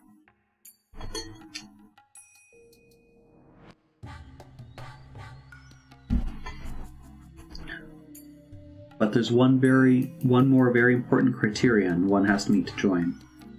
Strong patriotism, a heart that longs to contribute to Japan and its rebirth. As a result, this organization has become extremely nationalistic. Up on the stage, the candidate for the prefectural governorship was still talking passionately. And among those elderly gentlemen in the crowd, Takano can be found. Takano seemed used to this kind of conference and seemed unsurprised at anything that was said. At the same time, she looked rather fed up with it. As she was in attendance, she must have been one of their members, which meant she possessed not only an extremely excellent academic background, but that the older gentleman here had acknowledged her equivalent contributions to society and that she possessed strong patriotism. However, her academic background was the only qualification she had met to join. She was only able to join as a special case because of her connections. She didn't even hold prejudiced ideas like the other members did. So why was she here today? Probably because of the same reasons the man giving a speech up on stage. The man on stage didn't actually have prejudiced ideas, much like Takano. He only prepared a speech that he knew the guests would like. Politicians only want votes. Each and every person has a vote, but appealing to each of them takes too long. The most efficient way is to appeal to organizations with a unified idea and a unified will. In other words, this man was giving this speech so he could garner support from those powerful people. The elderly gentlemen in the room will then do their best to support him, since he appears to share their ideals. They can offer many kinds of expediency support and assistance, to an outrageous degree, I might add. If the day's events continued in the same way, an organization would likely decide to officially support him. They'll probably give him a great deal of financial aid. They'll assist him in different ways as well. Of course, the man on stage won't be the only one gaining something. When he wins the election and becomes the governor next year, the organization will welcome the governor as a new member and gain even more political influence. Eventually, the organization will become so powerful that nobody can ignore it. Those of you reading this right now probably get the sense that they're no mere alumni association. You're absolutely right. After reaching this level, they were a fine syndicate. Now, they'd be a secret society if the group wasn't so open about its activities. Now, I'm sure some of you readers are brushing this off, thinking there's no way such a suspicious organization could exist in Japan. But everything I've explained is entirely true. There are several such influential groups and organizations within our society. You need to understand that they hold powerful political clout and influence our national policies. Some are alma mater cliques like the one I've described above. Others are scientific societies serving different parties, industrial groups, advisory committees, religious organizations, community service groups, so forth. Also, there are right wings and left wings, the hawk and the dove. I won't go listing their specific names here. You probably read them every now and then in your average newspaper. In Japan, the term for such forces aren't very common. Most of you readers probably think of a suspicious organization wearing white hoods when you hear the phrase secret society and laugh it off. But unfortunately, that's a huge mistake. In America, where there's far more territory and citizens, there's way more groups like that, and they possess such vast influence that ignoring them is impossible. The term they use for such forces doesn't apply to those on the scale of this syndicate. Sometimes, people say that such groups have more power than the White House, and they're referred to as the shadow government. Even here in Japan, we had a shadow government before the war, or Zaibatsu. After we lost the war, the GHQ dismantled those blocks, but 40 years have passed since then. There's no guarantee our country hasn't given birth to another shadow government, given how good we are at collusion, groundwork, and backroom deals. Mio Takano was, in fact, attending a conference of such a shadow government.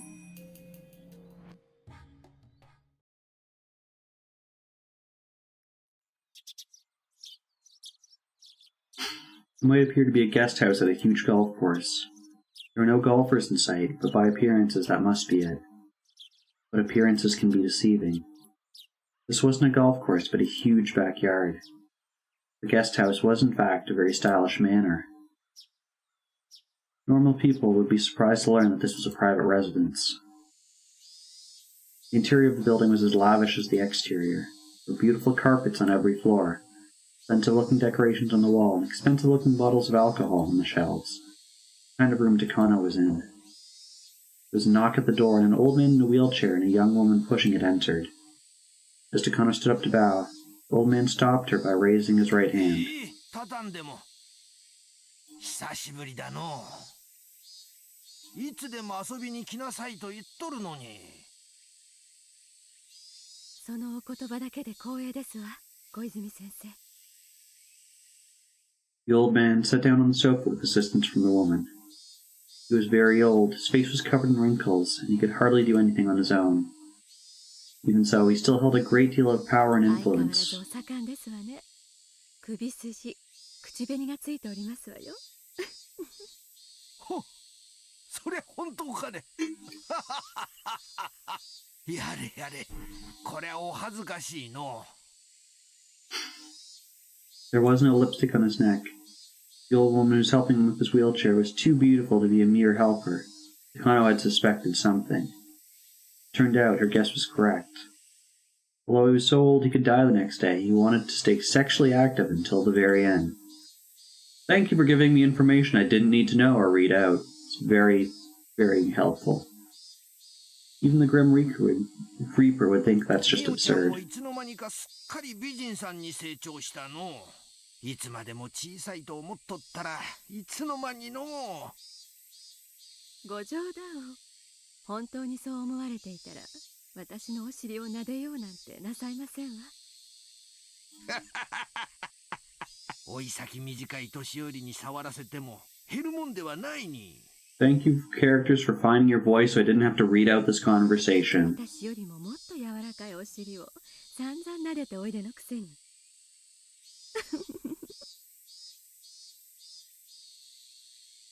Takano and the old man enjoyed a tasteless conversation. They had clearly known each other a long time and were very close. The young woman came back in to serve tea. After she left, the old man started to speak. しかし、みおちゃんは本当に立派な子だの。高野くんもこれほど立派に育ってくれて、きっとあの世で鼻高々だろうな。そうであればいいのですが、祖父の偉業には私など足元にも及びません。高野くんもいろいろと運がなかった。時代にも恵まれんかった。もし何もない時代に研究をしておったなら、あんたに引き継がせることもなく見事研究を完成させておっただろうの。ですが、そういう時代だったからこそ、皮肉にも祖父はひなみ沢症候群の存在に気づくことができました。The world today is in the nuclear era. America and the Soviet Union glaring at each other over mounted nuclear stockpiles takes nukes to have authority as a major power. Yet we forever abandon our nukes thanks to our 3 anti-nuclear principles. This age we are now a nation without nukes. How deplorable. In the middle of the 20th century, despite rising tensions between the East and West, there was a temporary peace known as the Cold War, brought by a balance of nuclear weapons pointed at each other. Permanent memberships of the United Nations were monopolized by nations with nuclear arms. They secured their predominance with nuclear weapons, bound the world with nuclear non-proliferation treaties, eternally banning non-nuclear nations from the world stage. For Japan to become a nation that can compete with the world, it must develop nuclear arms, or something as powerful. That's what some people believed, at least. Realistically, Japan will never arm itself with nuclear weapons. I know. Citizens wouldn't accept it. Even if the government ignored their opinions and armed themselves with nuclear weapons, it wouldn't work. I'm going to make a save point right here. Actually, let me do it. I'll duplicate it. I might reinstall the mods. Maybe something went wrong, and that's why it's, sometimes there's no voice lines. By abandoning nuclear weaponry, Japan gained the deterrent power of the United States. Though some people thought the only way for Japan to become equal to the United States would be to get nuclear arms of their own. Realistically, that was impossible. Even if Japan armed itself with nuclear weapons, that wouldn't automatically let Japan join the great powers. Takano and the old man discussed the balance of nuclear power in the world. Eventually, the sound of the cuckoo clock reminded them to return to the main subject at hand. The old man pointed to the attaché case that had been sitting next to Takano. Takano nodded once, opened it up, and removed the contents. There were brand new bills packed in it. How much was actually in there? A bundle of brand new million-yen bills is 1 centimeter. There must have been at least enough to make 8 digits. There were also 2 more attaché cases by her side. However, neither Takano nor the old man were surprised at all. Takano closed the attaché case and bowed. ありがとうございます、先生。このご恩は忘れません。金は人生の長い若者が持つべきだの。年寄りがあの世まで持っていくもんじゃない。金はあるだけものを言うが、現金はさらにものを言う。大事に使いなさい。もちろんですわ。祖父の夢を実現するためだけに使います。高野くんが羨ましいの。良いお孫さんを持たれた。きっとあの世であんたを自慢しているだろうの。まだ自慢されるようなことは何もしていません。祖父の研究を完成させた時初めて私は祖父に褒めてもらえる資格が得られるのだと思います。本当に羨ましい。うちのせがれたちは全然ダメだ。金儲けのことしか頭にない。金は儲けてからが大切なんだ。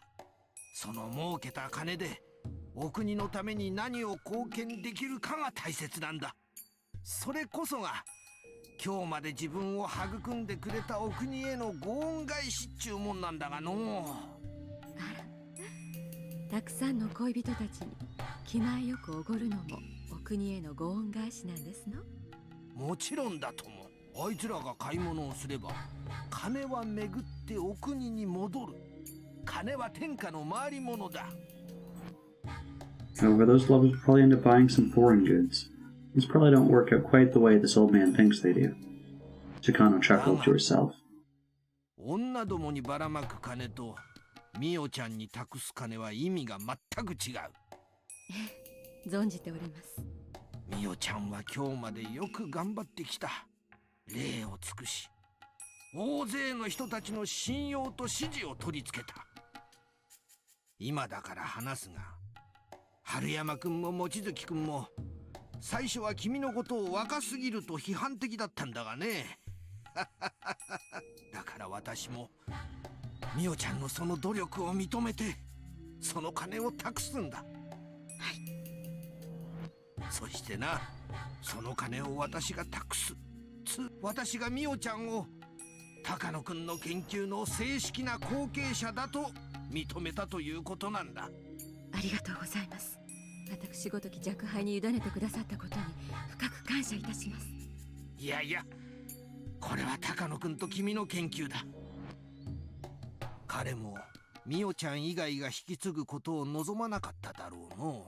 だからミオちゃんがここまで上り詰めたおかげで他の年寄りたちをより説得しやすかったわけだ。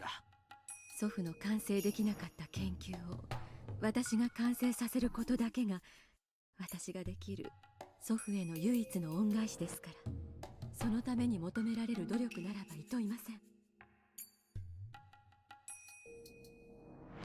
Anna smiled as she remembered everything she had to go through to get to this point.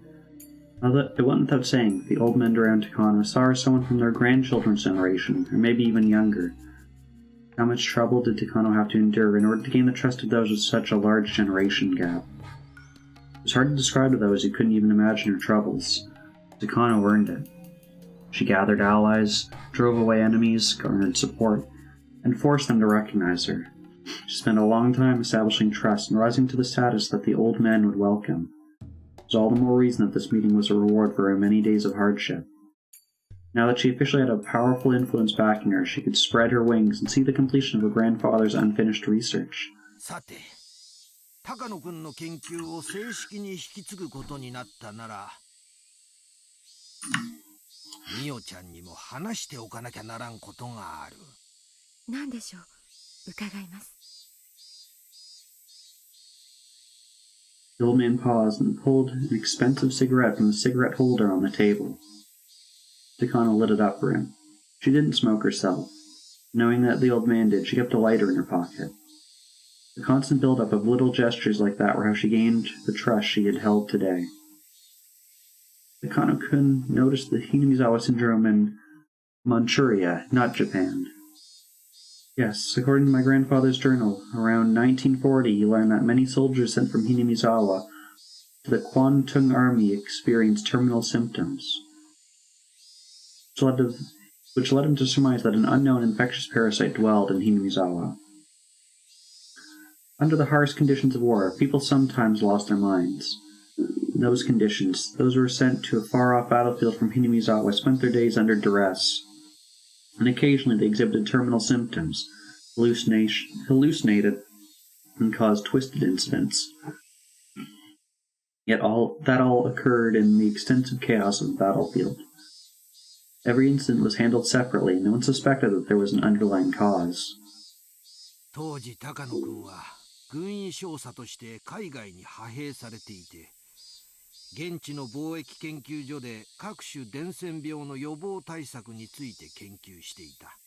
そんな中で偶然いくつかの錯乱事件が全て同じ出身地の兵士によって起こされていることを知った。高野君はHinamizawa出身者に特有の症状ではないかと仮定し、個人的にこの研究を始めたのだ。そしてHinamizawa出身の兵士を研究所勤務にして集め、いろいろと調査した。そしてHinamizawa独特のお社様信仰の存在を知り、特異な性質を持つ未知の疾病の存在を確信したのだ。Some may wonder how it can be so certain that these symptoms were caused by unusual parasites. Beginning of the 20th century, German doctors proved that some unknown diseases were caused by bacteria and parasites. At the time, it wasn't too far of a jump to assume that unknown pathogens could be behind unknown diseases. For instance, in modern times, it's been revealed that beriberi is caused by vitamin B1 deficiency. At the start of the 20th century, many loudly proclaimed that it was the work of an unidentified pathogen. 祖父はその研究が軍にとって価値のあるものになるのではないかと予想し、予算を求めましたが、一生に付されたとか。As a researcher, her grandfather was very talented and passionate. When it came to gaining the aid of political powers, he simply struck out. Hinamizawa syndrome. No, the possible existence of a parasite that infected the human brain and controlled emotions. Even though he made a remarkable achievement of discovering a mystery no one had explained before him, he was unable to convince others of that achievement, and spent his life alone, unable to garner support and unable to achieve proper recognition for his achievement. Independent research has its limit. Talented people, funding, and backup. A research project can be successful only if all those things are present. Takano had noticed her grandfather's mistakes, and that's why she did everything she could to obtain all of that. 当時の上層部は即効性でしかも普遍性の高い治療薬を期待していた。高野君の研究は非常に興味深いものではあっても、当時の軍には期待されなかったということだの。ですが、先生は唯一祖父の研究に理解を示してくれたと聞いています。祖父は先生のことを無二の親友と記していました。高野君とは同郷だった。同じ蕎麦屋を知る人間と遠方の戦地で会えるというのは奇跡的なことだったの。彼とは年は離れていたが、私たちは固い友情で結ばれていたのだ。だから高野君からはよく話をされたの。画期的な研究になるに違いない。本格的な研究のために予算をつけられるよう根回ししてほしいと。祖父の手記にも先生がいろいろと各方面に掛け合ってくださったことが記されています。結局祖父の研究が認められることはありませんでしたが、先生だけが理解者でいてくれたことはきっと存命中大きな心の支えになっていたものと思います。だが結局は何の力にもなれんかった。だから高野君にしてやれなかった協力をみおちゃんにするんだ。みおちゃんに協力するのは高野君に対する私の罪滅ぼしでもある。ありがとうございます。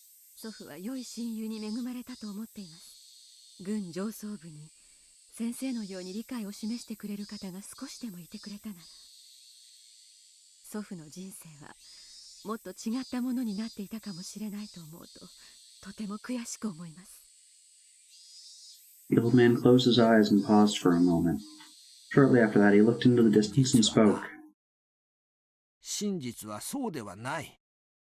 上層部は高野君の発見に少なからず関心を持っていたのだ。え？それは初耳です。でもそれならなぜ祖父の研究を認めなかったのですか？ある事情により、高野君にひなみ沢症候群を研究させたくない都合ができたのだ。その理由は私と一部の高級将校しか知らん。私を除き全員が他界した今、高野君の後を継ぐみおちゃんには話しておこうと思う。研究させたくない都合とは何ですかTakano had believed until this day that her grandfather's research was ridiculed by everyone. It was the reason why it had never gained any recognition. Her grandfather had asked the military for funding so he could uncover the secret of Hinamizawa syndrome during the war. Just like the old man had said earlier, the military wanted an instant-acting weapon. That's why they weren't interested in his research. That's what she had believed. But as it turned out, the military had actually shown an interest after all. Before I go on, I need to explain about the Kwantung Army in Manchuria at the time. The Kwantung Army was stationed in Manchuria. Opinions were divided on whether to advance their forces north or south. At the time, Japan had troops in Manchuria, but opinions were divided on advancing north to deter the Soviet Union or advancing south to expand our territory and secure resources. The Soviet Union and its predecessor, Russia, being a landlocked frozen nation, had long yearned for an ice-free port that wouldn't freeze over in winter. They had made numerous attempts to expand their territory southward too. Those expansionist policies were said to be the cause of the Russo-Japanese War. In history books, it said that Japan won the Russo-Japanese War. It was actually a draw ending in peace signed at the Treaty of Portsmouth. Both sides simply set aside their spears after mutually exhausting their forces. It wasn't like Russia capitulated and offered a complete surrender. As a result, the perception of the Russian threat continued to smolder. Later, the Russian Empire was overthrown by a revolution, but Japan was unable to shake the threat that the new Soviet Union would advance south. According to the history books, Japan went south. They signed the Soviet-Japanese Neutrality Pact and abandoned the northern advance. As a result, when the Great Patriotic War began, the Soviet Union was able to respond to pressure on their German front by pouring in their eastern forces. Though the Germans had managed to lay siege to Moscow, the Soviets launched a massive counteroffensive that reversed the tides of war. Even with the Soviet-Japanese Neutrality Pact, the Soviets couldn't tell if Japan would attack them at some point. Because of that threat, the Soviets had to leave some forces in the Far East, and they weren't able to devote enough troops to the German front. For starters, the Soviets had forged the Germany-Soviet Non-Aggression Pact too. Yet Germany broke the treaty and attacked the Soviet Union. To make matters worse, Japan and Germany had forged a military alliance. All those factors in play, the Soviets naturally couldn't trust Japan to uphold their neutrality pact. Ironically, the Soviet Union was the one who broke the pact, but I won't go into that now. Exactly. Hitler signed the Tripartite Pact because he expected Japan to keep the Soviets' other front in check. But ultimately, Japan abandoned the North. The superior German offensive meant he supported the idea of waiting and watching it play out. They believed that even if we did advance north, it would be after Germany conquered Moscow. However, that plan was exposed to Sorge, and the Soviets transferred their heavy tanks from their Far East border to the German front. That secured Germany's defeat at Moscow, and the Germans began seeing a string of defeats starting at the Battle of Kursk. It was a turning point in history, huh? During the Cold War, the Soviet Union was recognized as a global power, but at least 1940, the Kwantung Army didn't think it was a particular threat. Man had earned the victory with the Russo-Japanese War. and took the new Soviet Union's government lightly, assuming it wouldn't be stable after overthrowing the Russian Empire. That underestimation was corrected after the No-Mohan incident in 1941.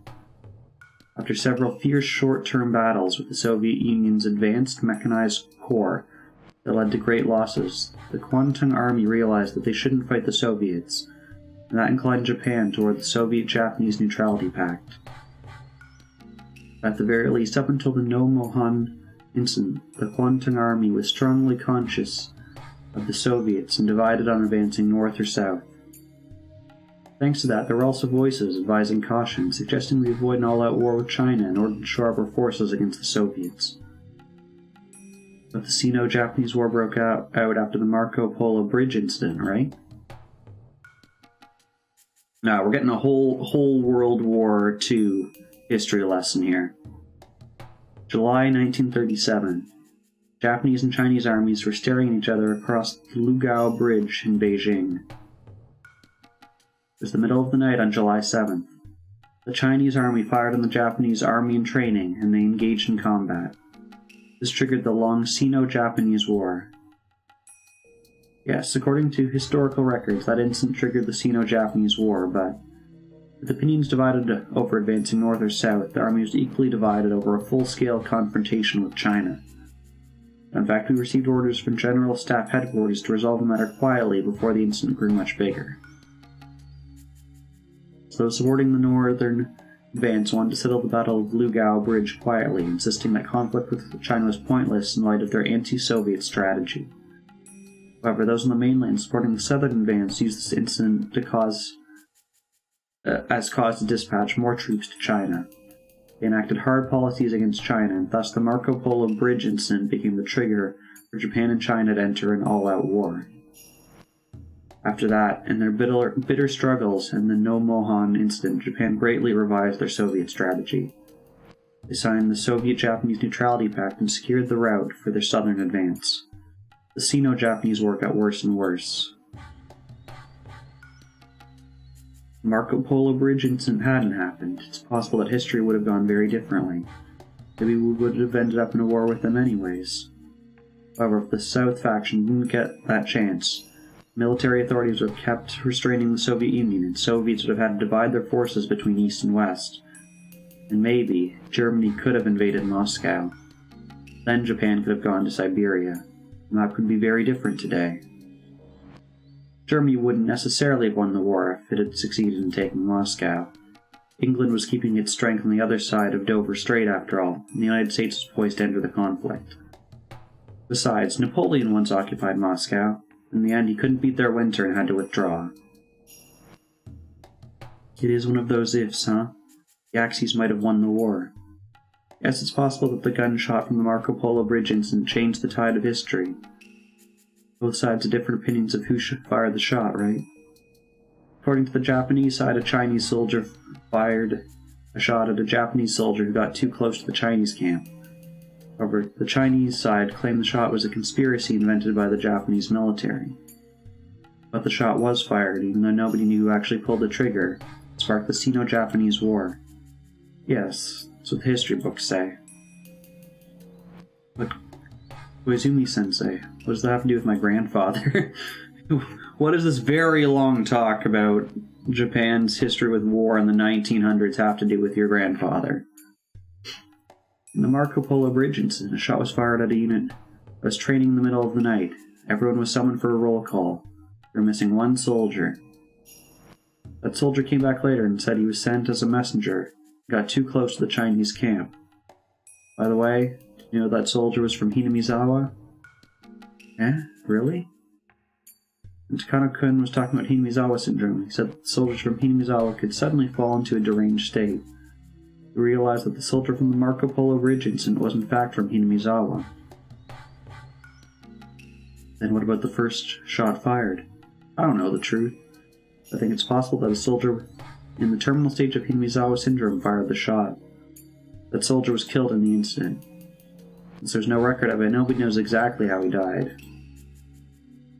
The Japanese side claimed that the Chinese army had fired at them and negotiated with that in mind. Just a scant few days after the incident, Japan demanded an apology from the Chinese, As a show of force, dispatched 3 divisions of reinforcements. The Chinese side was of course opposed to that. The situation escalated at once. If research into Himizawa syndrome continued, the higher-ups thought it would negatively influence the Japanese army's claims. So in order to avoid the risk of traversing that political gray zone, they rejected Takano-kun's research. この時代になってもなお、祖父の研究が顧みられることがなかったと。Yeah, so see what I was saying before? So this one has that blue highlight, but these ones don't. I'm not quite sure why, but I'll do an investigation after. These are all like minor characters, so I don't think will come back.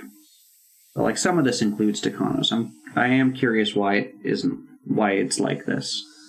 そうだ。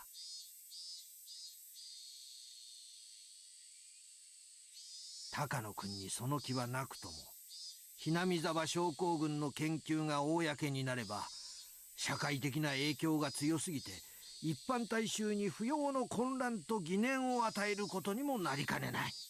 そう危惧した重鎮たちが、今日に至るまで高野君の研究を黙殺するよう根回しをしておったのは、今私も高野君に協力しないよう長く釘を刺されておった。Takano tried to remain calm, but she couldn't stop herself from grimacing. She just found out the real reason why her grandfather's research had been ignored, because of secret maneuvers by political masterminds. Those masterminds feared it so much. Ironically, that meant they acknowledged the importance of his research. Takano was saddened and frustrated to no end by her grandfather's lonely life. そういう連中は高いし、もう当時を知る者は私しかおらん。もし今まだ高野君が生きていたなら、私はそれを誤って全面的な協力を申し出るつもりだった。だが彼はもういない。だから私はミオちゃんに謝り、高野君にするはずだった協力を君にしようと思っているのだ。よろしいのですか？私がひなみ沢症候群の研究をすることで蒸し返しになるということはありませんか？もう当時とは時代が違う。それにひなみ沢症候群の研究には単なる風土病では済まされないものが潜んでおる。研究によっては医学の名前がつくあらゆる学会がひっくり返るような大発見になるかもしれん。当時とはもう風向きが変わったという。そうだ。不幸にも高野君は風向きが変わるまで存命することができなかった。だが幸いミオちゃんという後継者に研究を託せた。だから私はこの命ある限り私は高野君に協力を約束したのに、さまざまなしがらみから力になれず彼を失望させた。その償いを命ある限りし、それが高野君が無二の親友と呼んでくれた私のこの世に残された最後の仕事だと思っとる。先生、本当にありがとうございます。いや、いい。私も死ぬ前に洗いざらいを話せてすっきりした。とにかく私の目が黒いうちはミオちゃんの研究に一切の不自由はさせん。 Just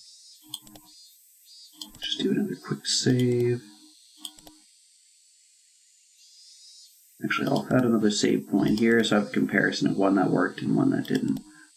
何かあったらいつでも頼りなさい。助力は惜しまないからの。Takano couldn't imagine what kind of bond this old man and her grandfather had between them. Thanks to that bond, Takano was able to gain a powerful supporter. Tears welled up in Takano's eyes as she gave him an emotional look. And in her mind, she was practically dancing at the promise of the old man's full support. The old man and Takano both bowed at the same time to show each other their appreciation. As that was done, the old man became a little more serious. That far too lengthy preamble, he finally said what he'd really wanted to tell her. そういうことだ。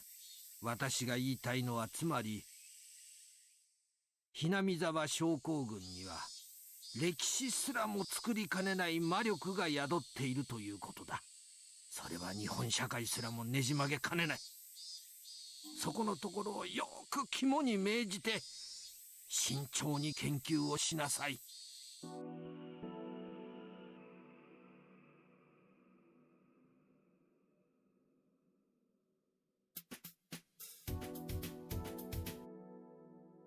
After the proprietor finished serving the food, she bowed and left. The room was very tastefully put together, reminding them of a tea ceremony room. While it was sparsely decorated, quite a bit of money had obviously gone into it. This was a very famous Japanese restaurant where many high-up officials and other important people held secret meetings. Takano was there, accompanied by about 5 gentlemen. He was sitting slightly further away from the men. They were clearly in a much more important position than she was. One of the men, wearing an expensive double-breasted suit, told Takano not to be so nervous.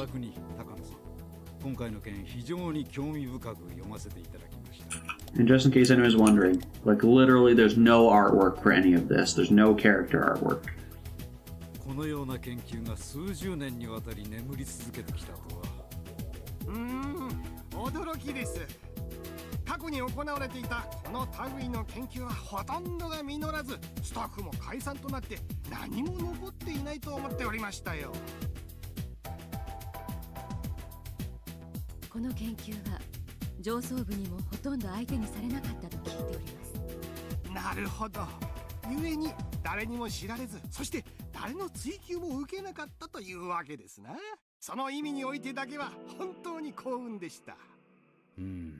高野先生の研究を高野さんが引き継ぐとは面白い。これも因縁ですかな。まるであなたの体を借りて個人が研究を完成させようとしているかのようです。本当にそうかもしれませんわね。私も奇妙な因縁を感じます。Takano adored Takano Hifumi and called him grandfather. She hadn't revealed that relationship to others.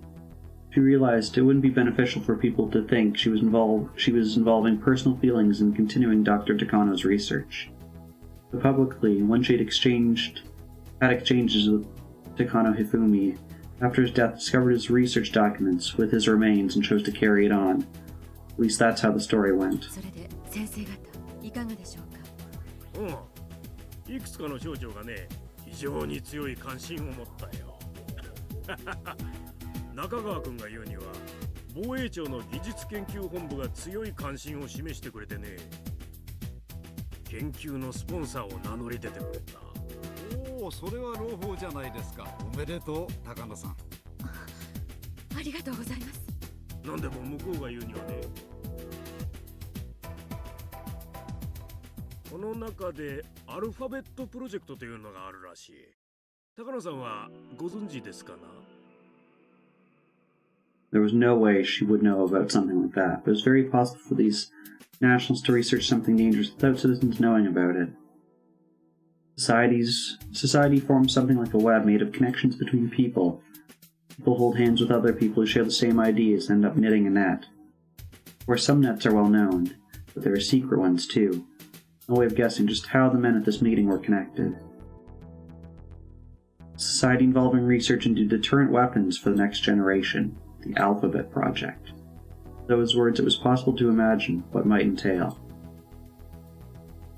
Deterrent weapons. This usually refers to nuclear technology.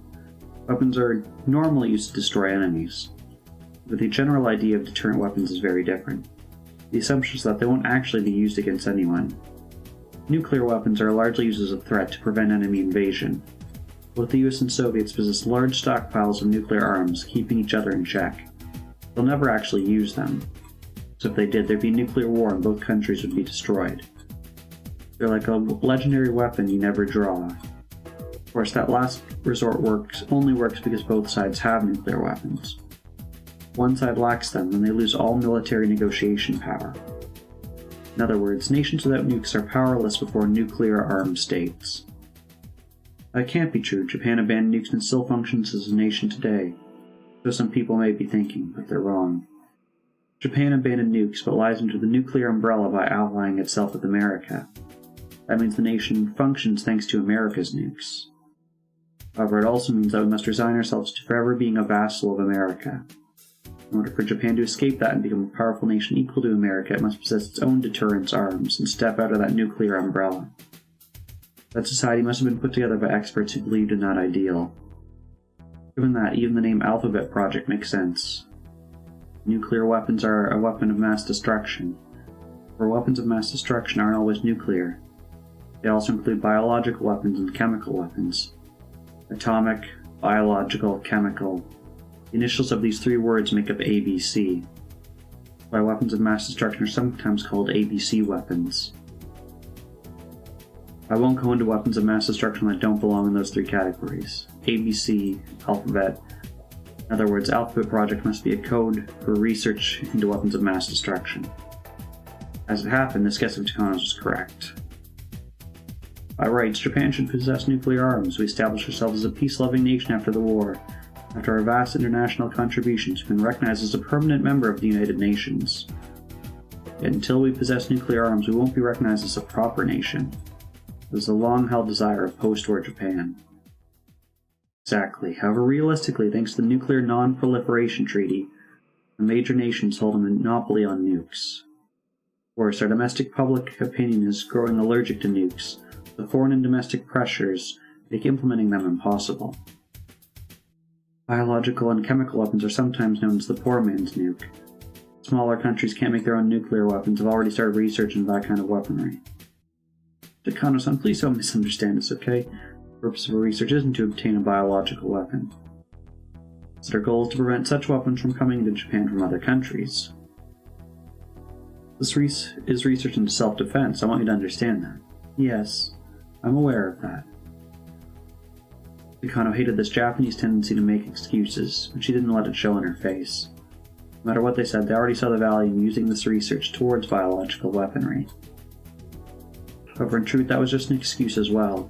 If they actually wanted to research biological weapons, then it would be much faster to research diseases like smallpox and anthrax, than of an unidentified disease like Hinamizawa syndrome.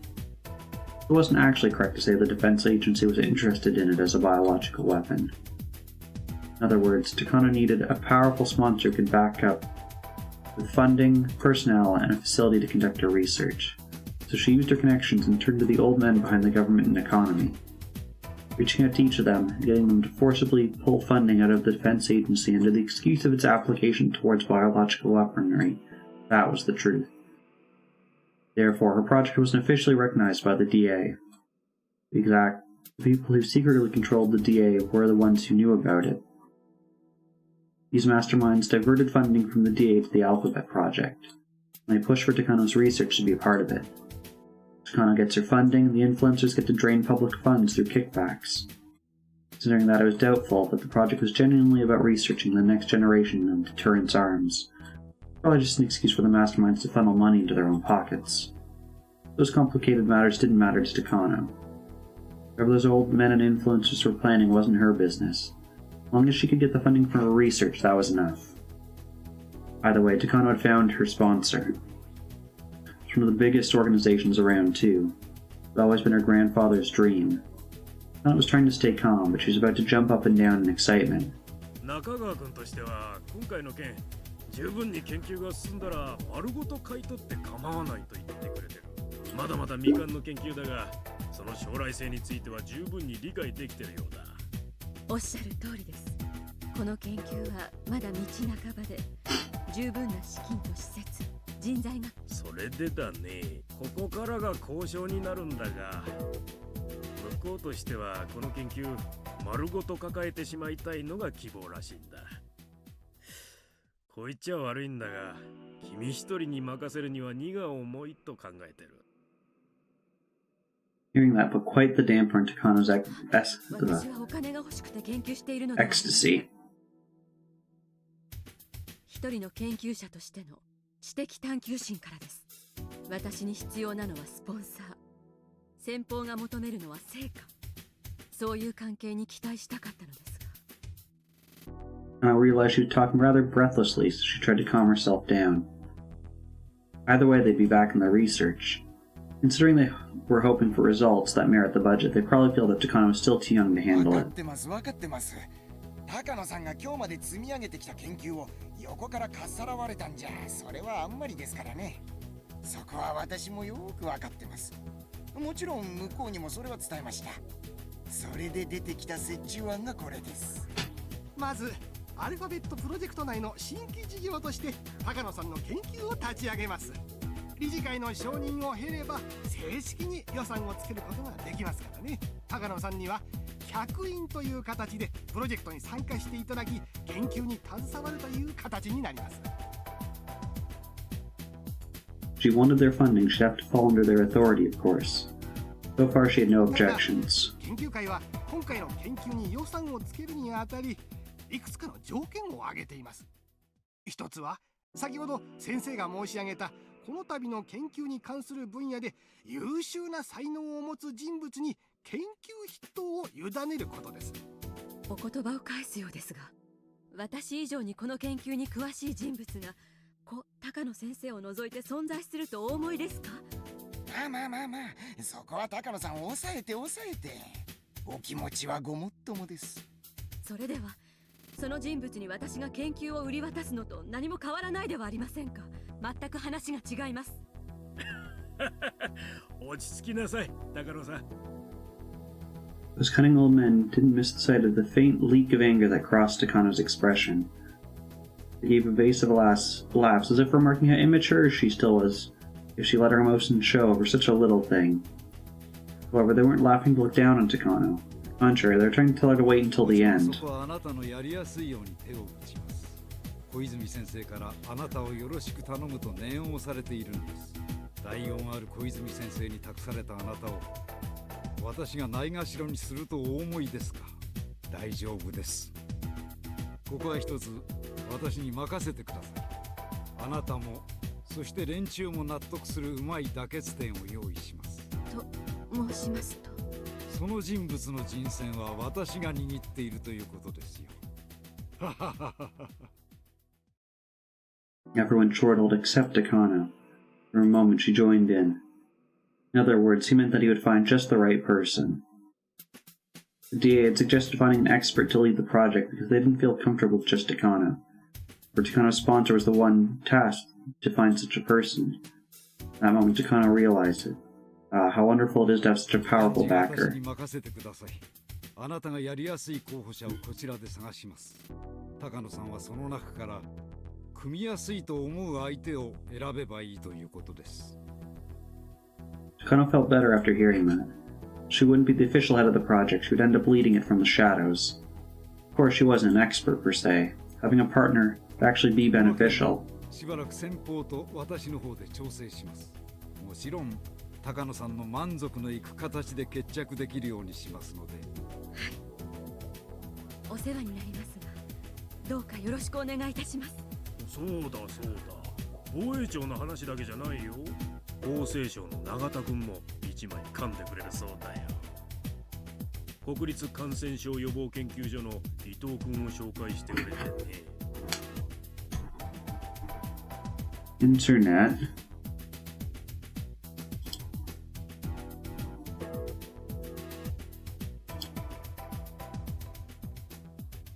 I see you being annoying, Internet.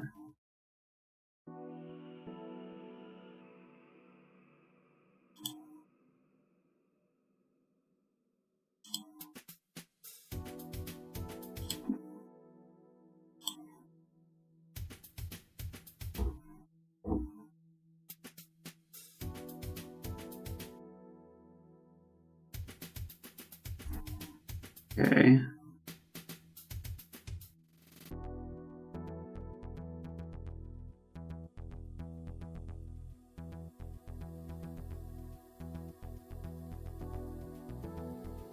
Internet, I see you're back online. It's nice.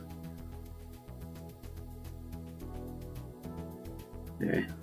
Sorry about that. I'm just doing one check to make sure that stream's still fine. Looks like I'm live. There may have been a slight blip.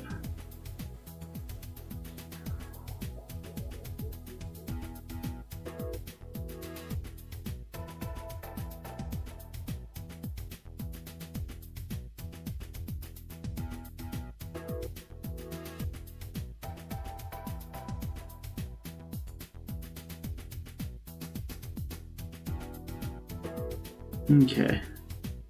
Looks like the internet's being consistent now, so that's good.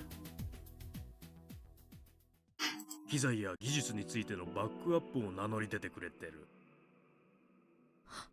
本当ですか？ありがとうございます。もうこれは立派な国家プロジェクトですな。おめでとう高野さん。これも今日までのあなたと、そして高野先生の地道な研究が評価された結果です。いえ、すべて高野先生の努力の成果です。私などまだ何も。謙虚なのは実にいいことです。小泉先生もおっしゃっておられましたが、本当に高野さんはいい方ですな。可愛がられているというのもうなずけます。それでですね、向こうとしては高野さんの身分を防衛庁で預かってしまいたいようです。幸い高野さんは医師免許をお持ちですからね、研究本部の遺憾として身分を保証するようです。公務員になれということですか？これは意外な話ですね。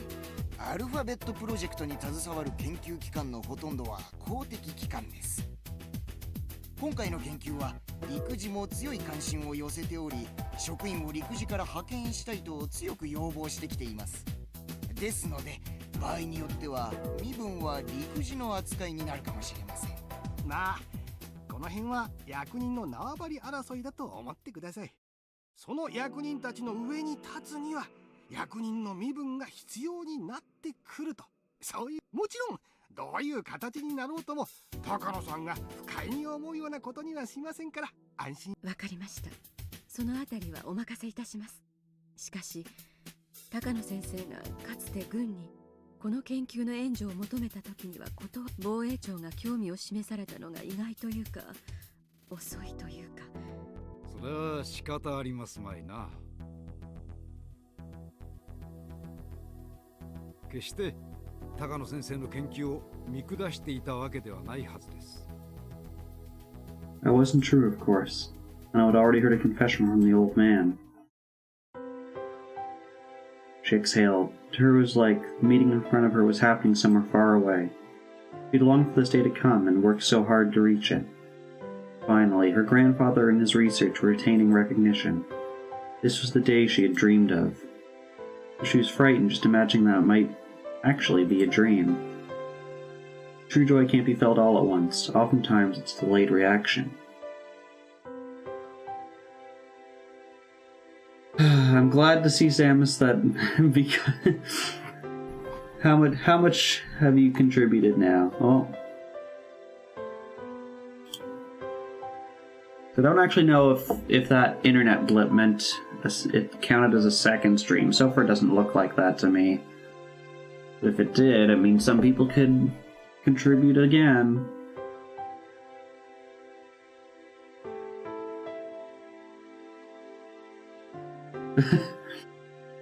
Yeah, because I remembered at the start you said you donated, what was it, 25 channel points? I thought that's exactly what you must be feeling.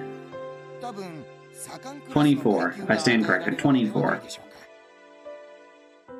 となると、高野さんは副隊長の地位になりますから、おそらく3差ではないかと。これは素晴らしい。高野三差ですか。いやいや、羨ましいですな。男に生まれたからには一度ぐらいは自分のことを階級で呼ばれてみたいものですが。Deadbeard.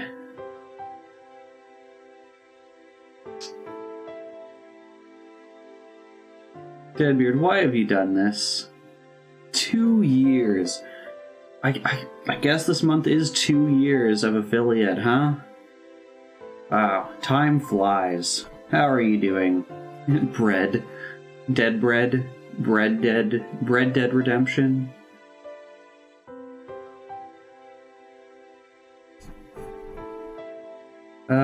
Did you not get it? 高野三差ですか。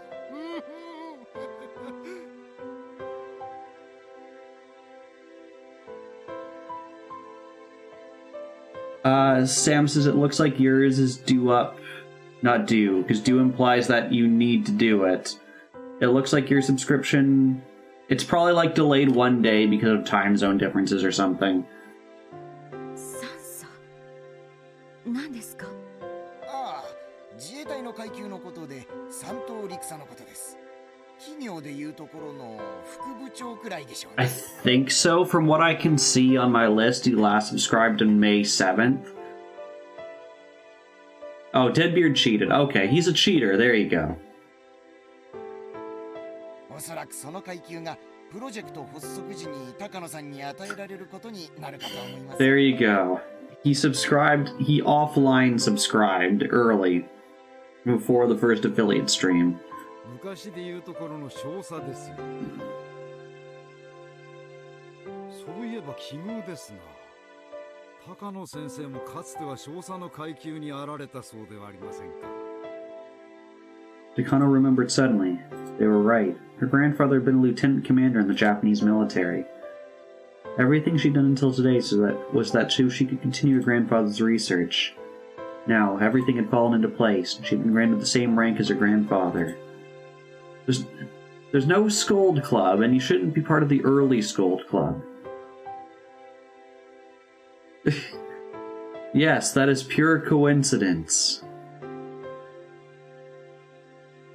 She had always believed that succeeding his research would be proof that they had a bond tighter than blood.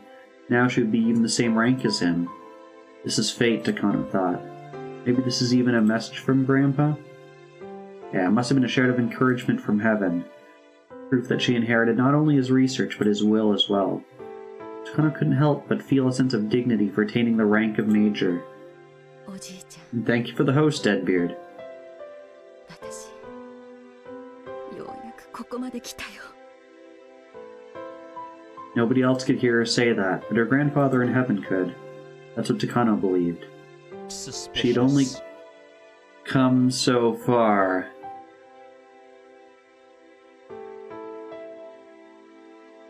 Why should I scold Samus's for you giving a bit? Huh?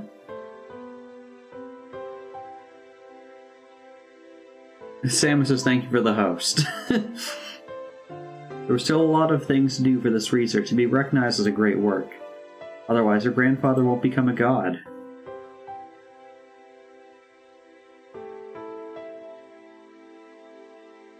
I can see hosts only in the Streamlabs chatbot, so it doesn't appear in OBS, which is why there's not the host alert that would appear if it was at 3 or more.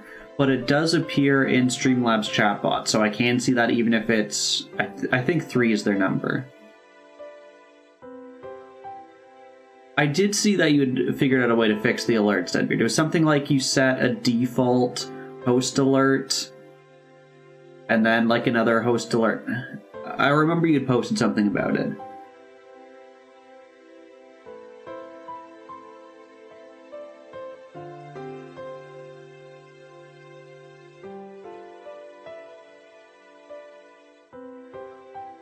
Yeah. Oh, it was through Stream Elements. That's what it was.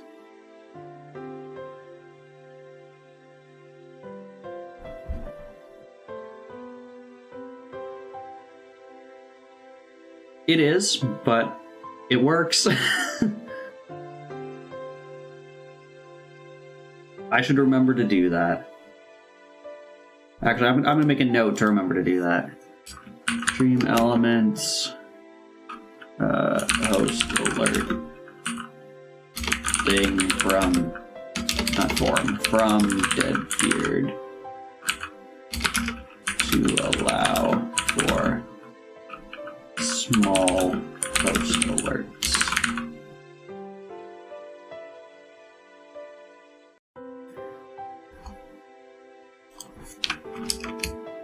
Also, scold Samus's until he fixes 2. There you go.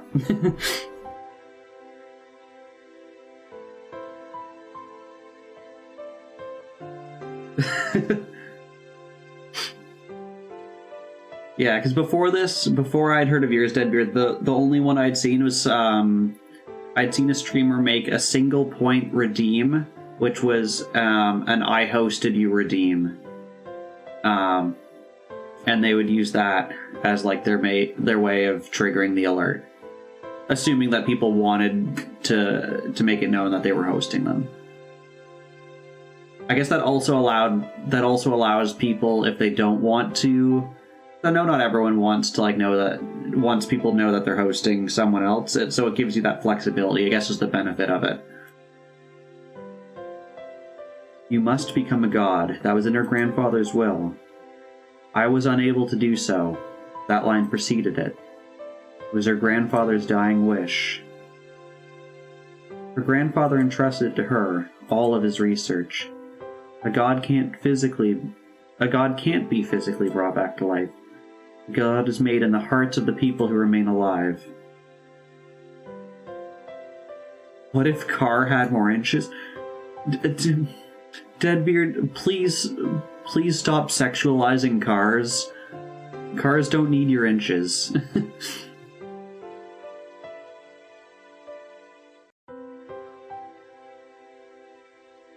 His exploits will be known to many, and all the scholars will fight to read his documents, to steal them from each other. They will learn about Hifumi Takano, who began his research during the war. They'll know that nobody understood him, and that he will end up devoting his lonely life to his research. And finally, they will extol his grand achievement. I do enjoy...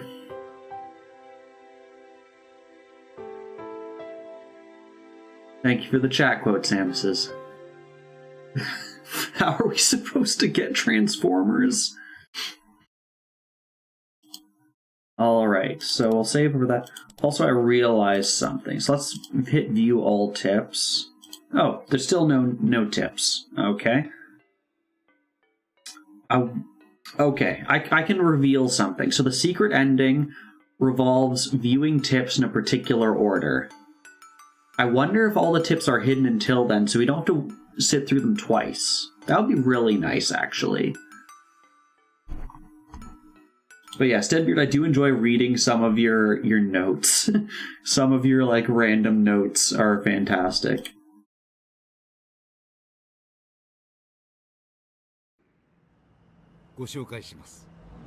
Yes, so, okay, let me pull up the secret ending information so I can tell you. It is ridiculous for this game.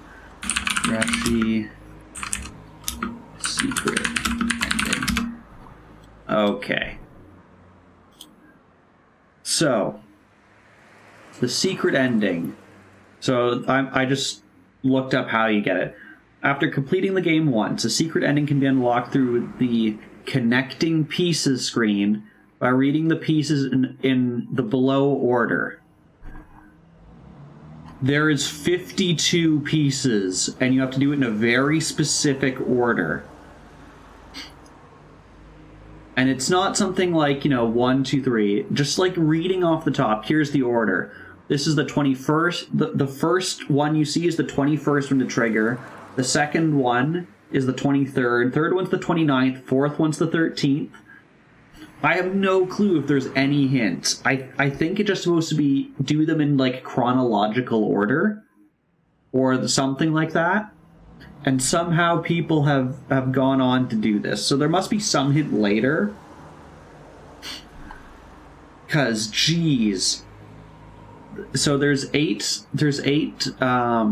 pieces per screen, and there's 7 screens. The seventh screen only is 4. So you have 4, next screen. And for example, the first piece you want is the second one from the left on the top row of the 4th screen. The second one is the bottom right one of the 5th screen, and so on. I will be following a guide for that, because screw figuring that out.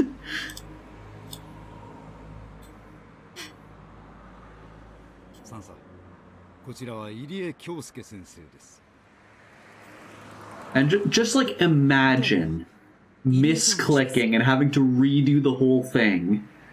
I don't know how you reset that. Do you just quit the game and restart it? Irie seemed extremely nervous at our first meeting.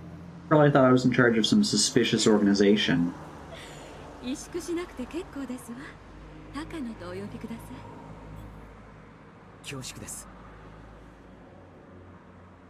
この度は What is the internet? 深く感謝いたします。The internet is a place where people post cat pictures. どうぞおかけになってください。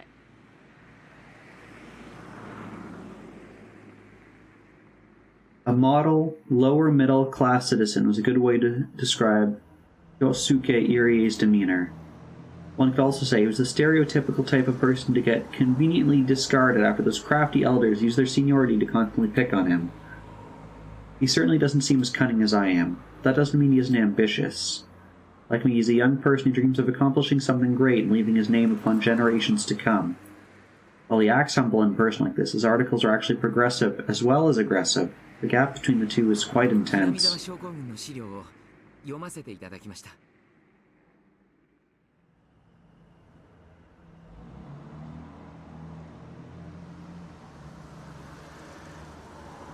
Instead of just shaking or throwing something, the boss had to grab it and pull it upright.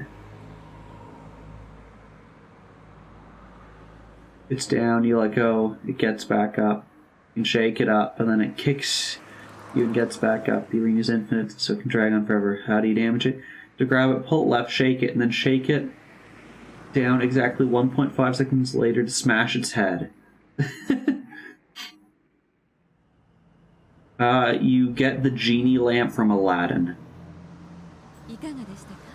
That's how you fit infinite mass into an infinite area, or finite mass into an infinite area.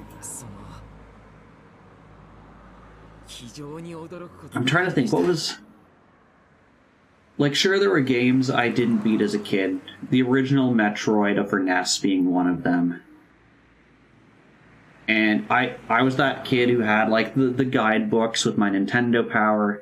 There were only a few guidebooks I actually had. I can probably list them all. So I had, like, I always liked having the Pokemon one. So I had Pokemon Red, Blue, Yellow, Pokemon Gold, Silver. I might have had Ruby Sapphire. Might have been the last Pokemon guidebook I had. I had the original Paper Mario 64 guidebook. Paper Mario 1000-Year Door guidebook. Legend of Zelda Ocarina of Time, Legend of Zelda Wind Waker. And then the internet hit, and what I would do is I would go and, like, print off sections of stuff.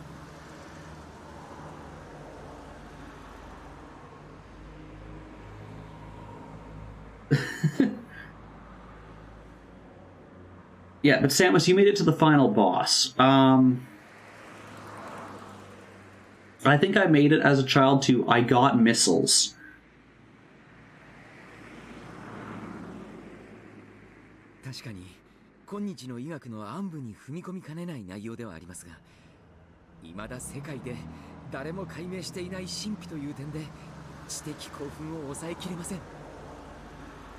Was there a reason that you weren't allowed, like, guidebooks? That seems like an interesting thing to, like, disallow as a parent. Hearing that made me chuckle. Irie is more interested in Hinamizawa syndrome, which is good enough for me. But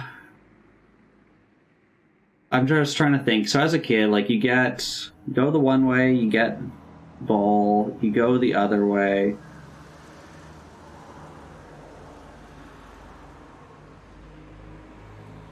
Like, I probably made it to, you've got the first vertical room, you go up, you go right, the second vertical room, and then, like, going off into, like, the next branch is probably as far as I ever got.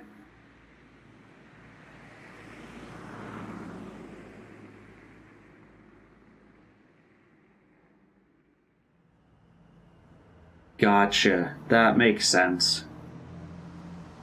Yeah, I loved reading those. The other thing I love is when video games provide, like, you know, geez, back in the day when you bought a game and you, like, opened it up and on the one side was the disc, on the other side was, like, you had, like, the health and safety information, you had, the guide about the book, and very rarely sometimes they would include, like, a booklet of concept art. that, like, those books of concept art were always my favorite thing to look at.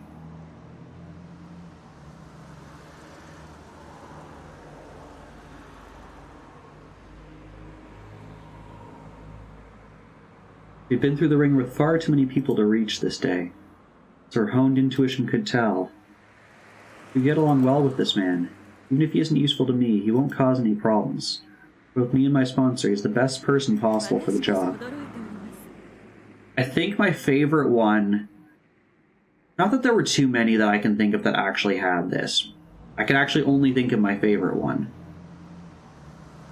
I haven't scolded you, Samus, as you've neither redeemed a scold... Suspicious. I cannot steal sleep. Second, like, the primary thing is that I cannot steal sleep. But two, I have not scolded you. Deadbeard asked me to scold you, but I didn't.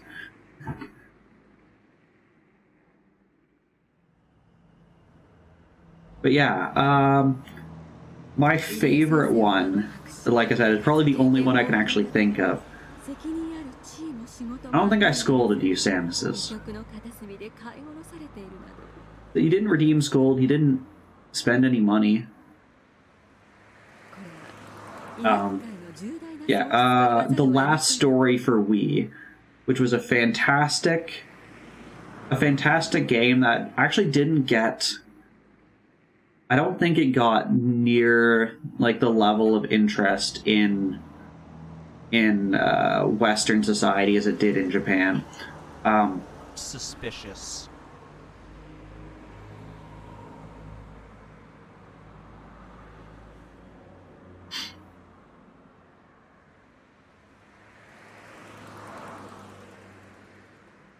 I like the sound of the car passing by, because it goes through the one earphone and out the other.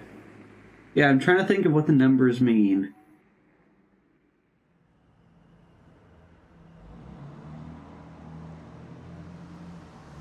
They're small enough they could be letters of the alphabet.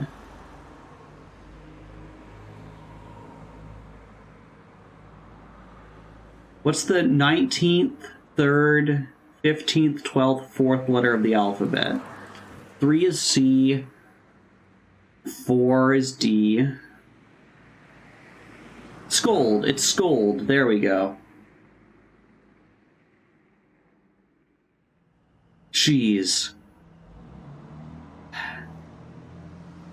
I'm actually surprised I figured that out really quickly.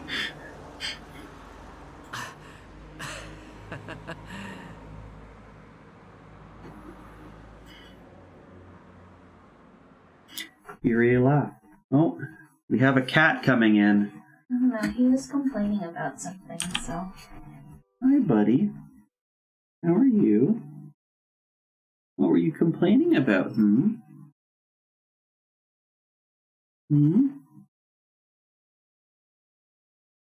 What's up?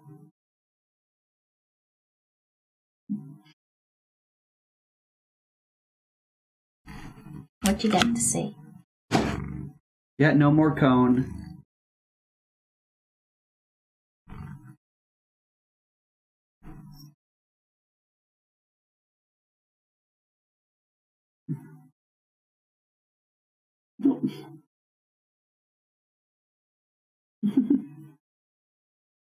Who was he complaining?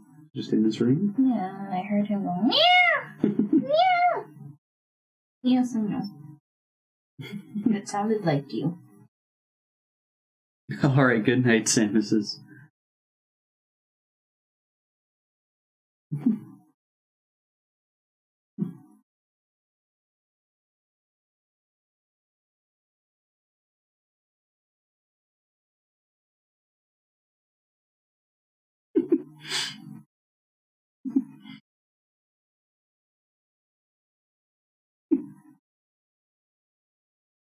You are sweating.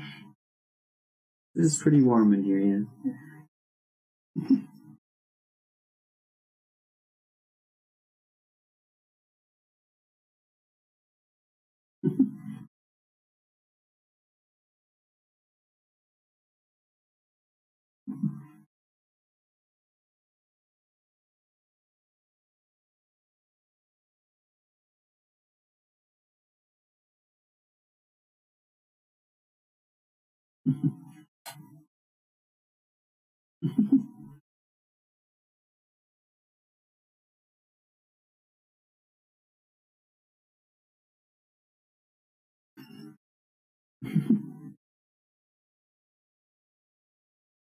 Harold. Yeah.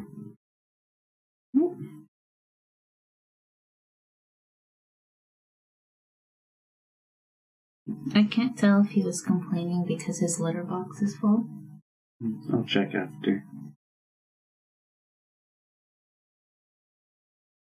Complaining because your litter box is full? It's full.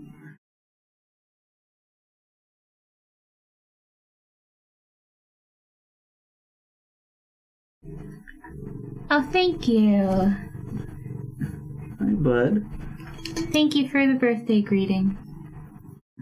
But I really don't trust you on that.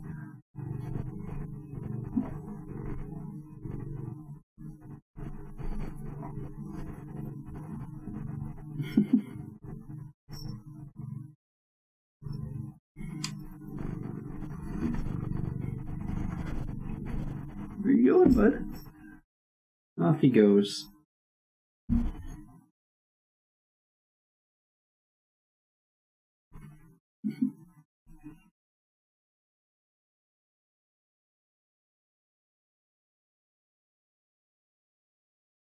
He wants you to go with him. You want me to come with you? So I think he wants you to go with him and give him more pets.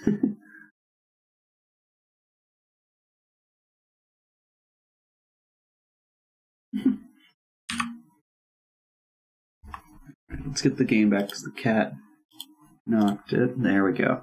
Oh, sorry. It's fine.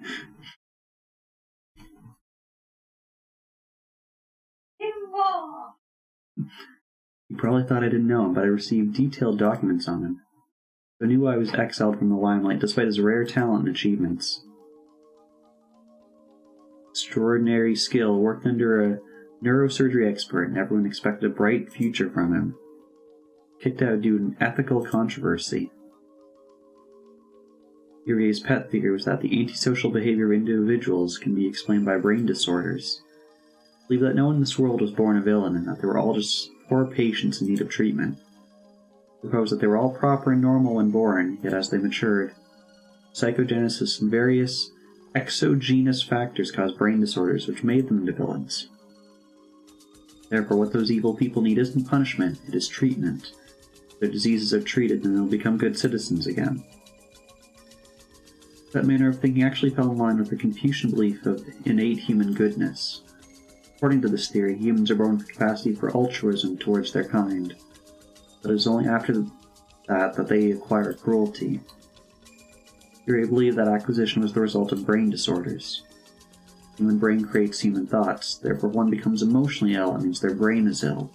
If their brain gets treatment, they will recover emotionally too. That field is called psychosurgery. It's fallen out of practice in the current Heisei era, but the surgical techniques were applauded until mid-Showa, especially since it produced spectacular results on the chronic mental patient that was said to be incurable. The man who invented it even won a Nobel Prize. That was how revolutionary it was. Humans think, that's why they become ill. Everyone knows that's why those who overthink matters are prone to mental illness. When the organ that thinks and debates grows ill, humans deviate from social behavior. That part is called the frontal lobe. Put simply, psychosurgery is surgery performed to operate on the frontal lobe. This kind of surgery doesn't require removing the whole epicranium. A small hole is drilled through the cranium and a special scalpel is inserted down to cut it. It's not a major surgery, just a technique for quickly operating on the precious frontal lobe. Indeed, it was revolutionary in its simplicity. All the severely ill mental patients miraculously recovered, so the technique spread around the world quickly. Those with obstinate and chronic mental illnesses, severely ill trapped in deep, inescapable depression, all of those can be saved by this technique. Throughout history, humans have come up with many different religions and magic tricks to heal emotional injuries. So needless to say, the idea of being able to treat them with a surgical technique was truly revolutionary. Irie admired psychosurgery and pushed forward in the field of surgical techniques to treat human souls. However, from the modern human rights standpoint, severing a portion of the brain just simply because someone is emotionally disturbed is absolutely out of the question. People gradually started to think differently and said that psychosurgery was inhumane. The frontal lobe controls how people think, but it's also the part that makes humans act human. There were quite a few cases where the cut caused drastic, irreversible changes in the patient. Hi, Cheerio, are you coming back to say hi? A baseless happiness born from lack of thought, a change in personality, a loss of interest in everything. Major mood swings due to a lack of control over one's emotions. Some even lost parts of their memories. Of course, some didn't even survive the surgery. By the mid-1960s, use of psychosurgery declined. Oh, you want to hop up? You can hop up. Also, due to the development of psychotropic medicine, the surgery was hardly performed anymore anyways. But some people still believed in the idea and continued to perform the surgery and gather clinical data. They wanted people to recognize the value of the technique once again. Some of these surgeries were performed without consent. One theory is that in Japan alone there were thousands of people who woke up from general anesthesia only to find part of their brain had been removed. Today, to perform such a surgery without a patient's consent is considered totally unethical, but it was different at the time. For one thing, the idea that doctors required prior patient consent was proliferated in the modern Heisei era, therefore people at the time didn't think it was that big of an issue. Hi, cat. Only later that people started to argue that it was inhumane. That's my water bottle, bud. Please don't knock over my water bottle. I don't want water all over my computer.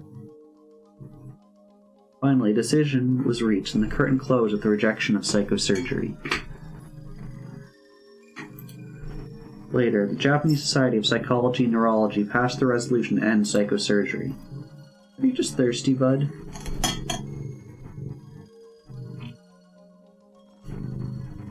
After that, psychosurgery was banned throughout Japan and made a forbidden subject of Japanese medicine.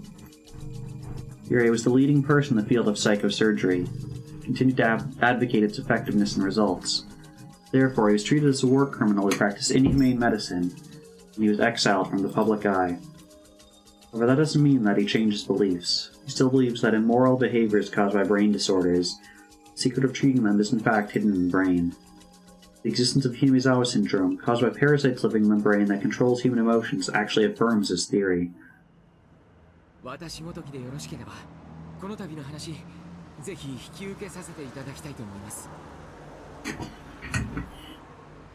course, given Irie's history, he would never turn down this offer. Despite his mild-mannered appearance, Irie was possessed by a mighty ambition. There's no way he didn't desire a chance to complete research that would prove himself to the medical society that ostracized him. I'm handing him that chance on the silver platter.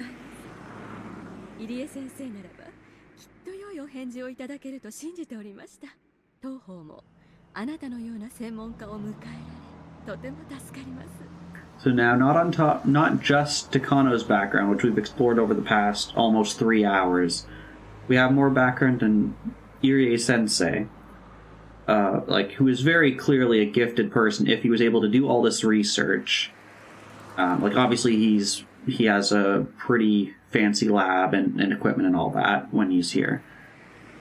But you had to ask yourself the question, why is he here instead of in, a fancy research laboratory? And here we have our answer, which was he was part of the group of people who liked lobotomies and that kind of thing as a method of curing patients, and that fell out of practice, I think they said in the 60s, mid-60s.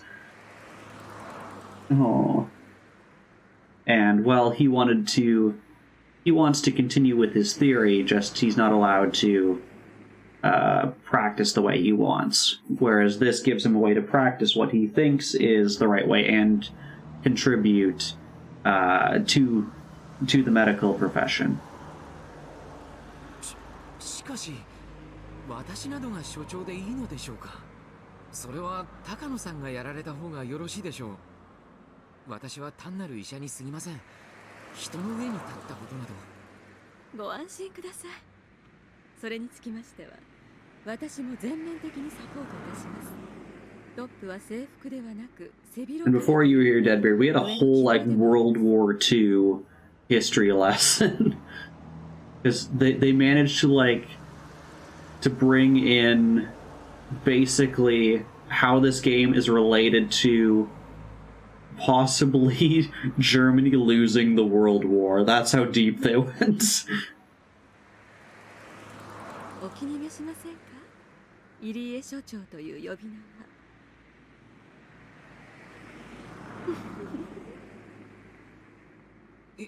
いえいえ。いや、しかし。So the way they did it is they had a whole summary of Japan's involvement in wars in the 1900s. But to sum it up, Japan and Russia weren't friends. There was the Russo-Japanese War, so they were kind of not friends already. And World War II, Japan had some troops kind of around Siberia. So you've got Russia to the north, China to the south. And their decision was, do we push north because we don't trust Russia and we want to fortify our position against Russia? Or do we push south and steal resources from China?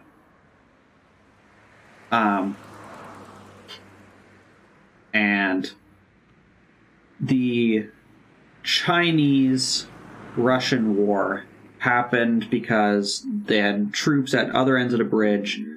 Allegedly, China fired the first shot and a war broke out there. Neither side wanting to admit blame. They just piled on. So more troops went there and less went to the Russian front for Japan, which meant Russia was able to divert some of their troops and tanks over to the Western Front to fight Germany, who was trying to occupy Moscow at the time.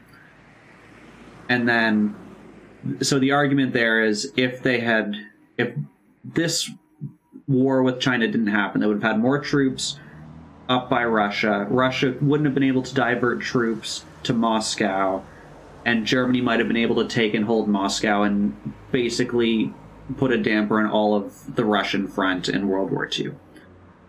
That's the historical argument they're presenting. I know bits and pieces of that. I don't know if there's any fabrications in there.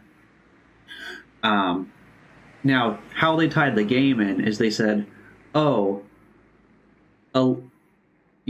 Japan says China fired the first shot. China says Japan fired the first shot and pretended it was China. They made it up so they had an excuse to start it. So allegedly this person who was either shot at by China or who did the shot and said it was China was from the town where this disease was, and he was a terminal patient going crazy. So their connection is, if this disease didn't exist, he wouldn't have been there being crazy, wouldn't have started a war with China, so they could have done a better job fortifying against Russia, so that Russian troops couldn't go fight Germany, and Germany might have beat Russia. There's the whole thing tied together.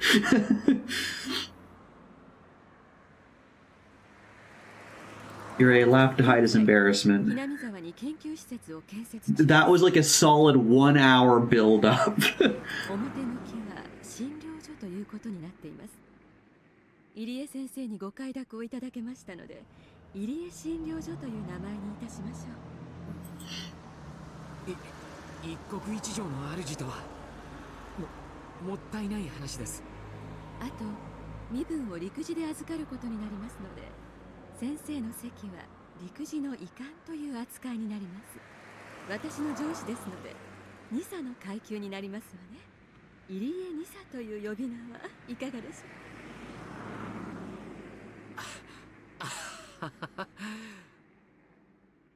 Yeah, so the way they brought it in is if this disease didn't exist, maybe Hitler would have won. It was basically their summary. 私は軍人じゃありません。二佐という呼び名は遠慮させていただきたいものです。所長だって恐れ多いくらいです。いやいや。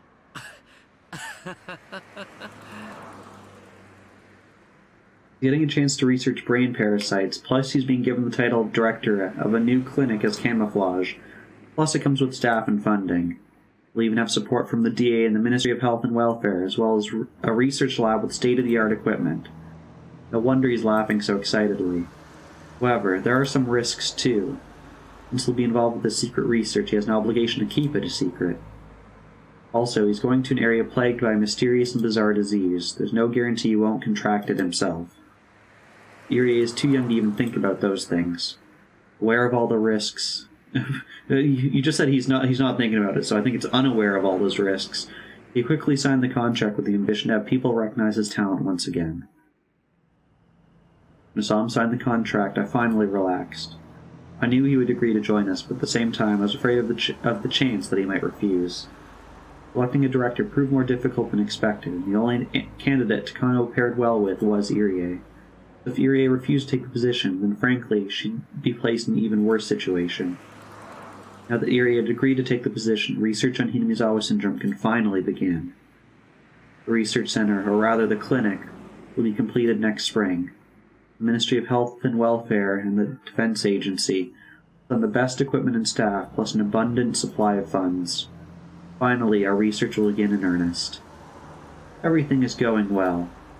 Of course it is. I've put so much effort into making sure things went smoothly up to this point. 以上です。就任おめでとうございます。入江さんさ、宣誓書へのサインを終わりました。ありがとう。Also, fun fact, Irie appearing was the first character who actually had art in this game, and probably appeared, what, like 2 hours and 45 minutes into the game. これからよろしくお願いいたしますわ。入江所長。こちらこそよろしくお願いします。高野さん、仲良くやりましょう。私も全身全霊をかけて頑張ります。こちらこそ。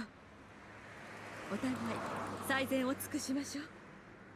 And once again, we're building up. Takano's like actually trying to do something nice here. She's trying to complete her grandfather's research, which would help the people in this community. And yet we know she turns out as a person who murders 2,000 people.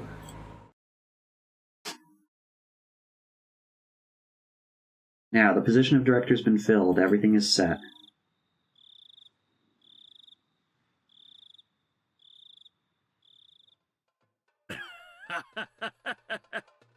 それはよかったよかった。おめでとう、高野さん。え、高野さんさでしたかな？これもすべて先生方のお力添えがあったからこそです。高野美代、皆様に心より感謝させていただきます。まあまあ、高野さんに本当の意味でおめでとうが言えるのは研究が成功に終わった時ですな。ようやく入り口にたどり着いたに過ぎませんよ。おっしゃる通りです。寝る間を惜しんで研究に身を投じていく覚悟です。高野先生が成し遂げられなかった、さらにその先へ至られるかと。Well, I don't think you want to see the results. 楽しみにいたしておりますぞ。Cat, what are you doing?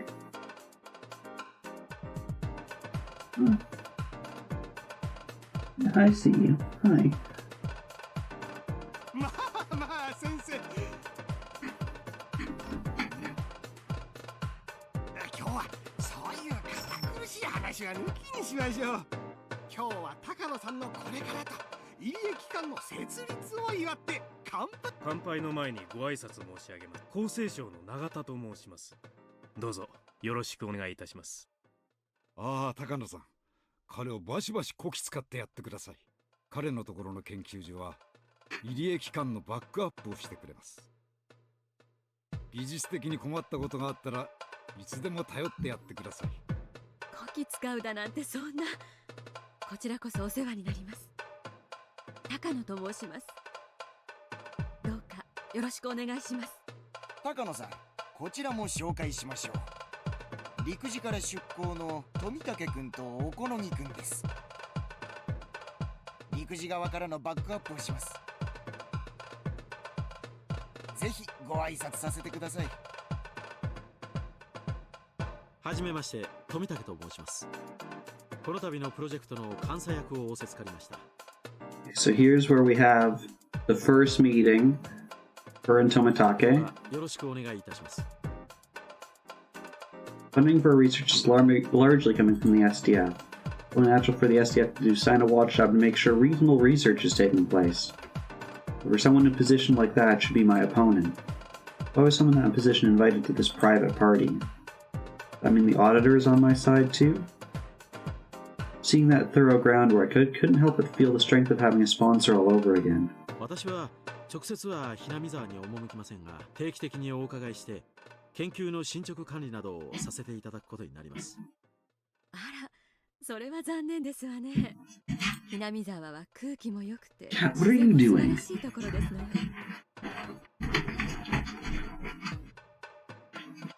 Give me one sec.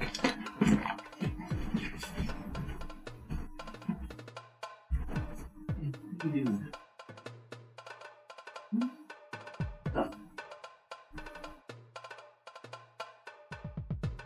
Doing?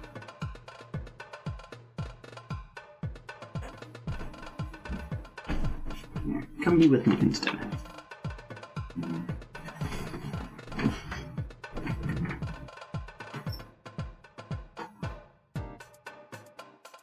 Come here, come here. Whoa. You stay up here, you can get pets. ぜひ仕事以外でも気軽に遊びにいらしてくださいね。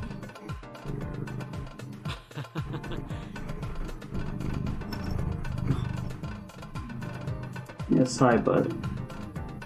ありがとうございます。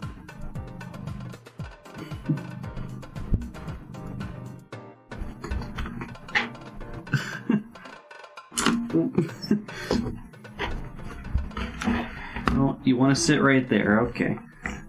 Okay, it's cat playtime now. He's got his... Yes, thank you for changing the artwork, thank you.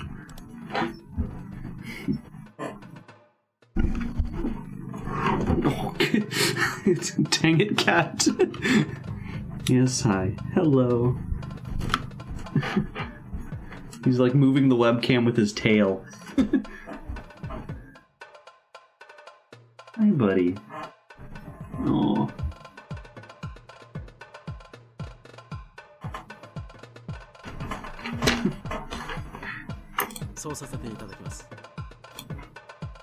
He really is an auditor.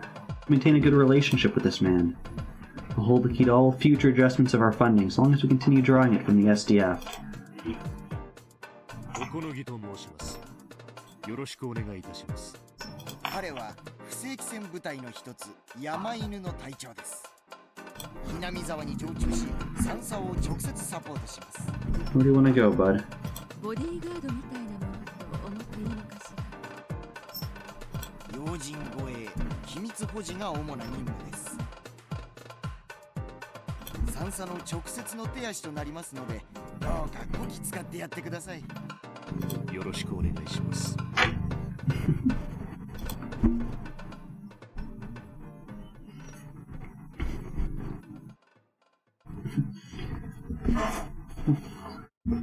Tomitake seemed to be an honest type for a military man, but this Okanagi person looks like the complete opposite. Main job is to preserve secrets, but I bet he's also good at espionage tactics like counterintelligence and information control.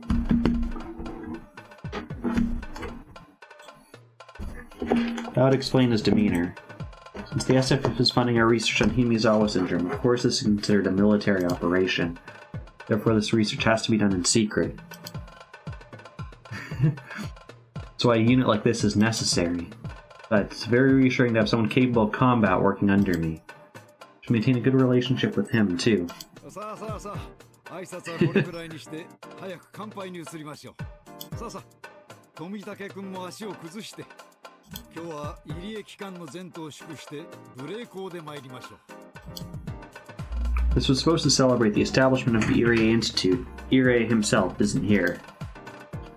But that is his job, after all. Irie is simply a puppet to fill a seat. Of course, I expect him to help me a little with his expertise, but he's ultimately an outsider. This was supposed to be a gathering where I could show my appreciation to those who'd helped me establish the Irie Institute. Turn to them, all thanking me for my efforts.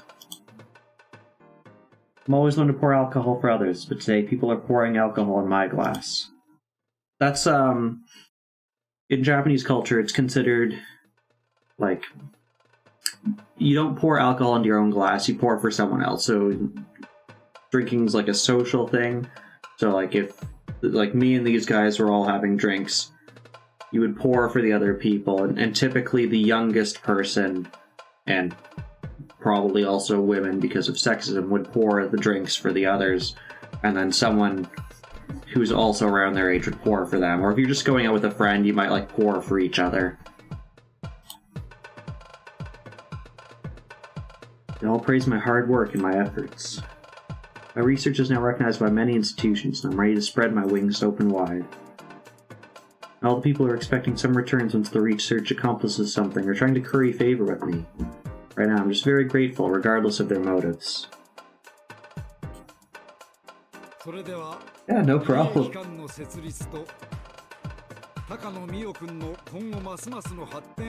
It's also a way of brown-nosing, so if you're like a new employee at a company, this like company drink outings are also another thing that's fairly common in Japan, like late night, like business meetings or like company bonding. So newer people at the company could like curry favor or brown nose by pouring drinks for like a boss or their like people who've been there longer. Sensei, 温度をお願いいたします. It's like a dream. I know, this is just the beginning, and I shouldn't be satisfied with this alone. But just for today, I can forget about everything else and enjoy this celebration. I'm not a heavy drinker, but the drinks taste good tonight. The more I drink, the happier I get. Ah, this is wonderful. To be called Major by Tomitake and the others is wonderful too. That's the rank my grandfather had during the war, and I've finally caught up with my grandfather. This is only the beginning. From here on, I intend to reach what my grandfather couldn't. This is the best night of my life. I ended up leaving to fix my makeup. Filled with elation, I needed to feel fresh air to calm myself down. My heart is about to explode because I'm so happy. The gathering is taking place a little distance away from the main building. The restroom is in the main building, so I need to walk across the hallway. The beautiful and well-maintained Japanese garden is visible from the hallway. It's raining. I usually don't like rain, but I don't mind it at all today. I feel like even the raindrops are congratulating me. Cool air feels pleasant on my hot skin. It took me a moment to notice how unsteady my footsteps have become. Maybe I drank a little too much. It isn't like me to drink more than I can handle. Although this is a party, I don't want to embarrass myself, so I decided to cool off a little by looking at the beautiful Japanese garden. I found an elegant chair set on a red carpet nearby and sat down on it. I was with the associates until now. I was forced to constantly be on guard against embarrassing myself. Now that I was alone, I could let go and truly relax. When I look up at the sky, I realize it's still raining hard, and in the distance the horizon is a little lighter. Maybe it won't be raining for much longer. Well, that's normal. Rain stops eventually. No matter how cold it is or how hard it's raining, rain stops eventually. I saw a pair of sandals and an umbrella, almost inviting me, so I took them into the garden. The tasteless laughter coming from the party seems far away.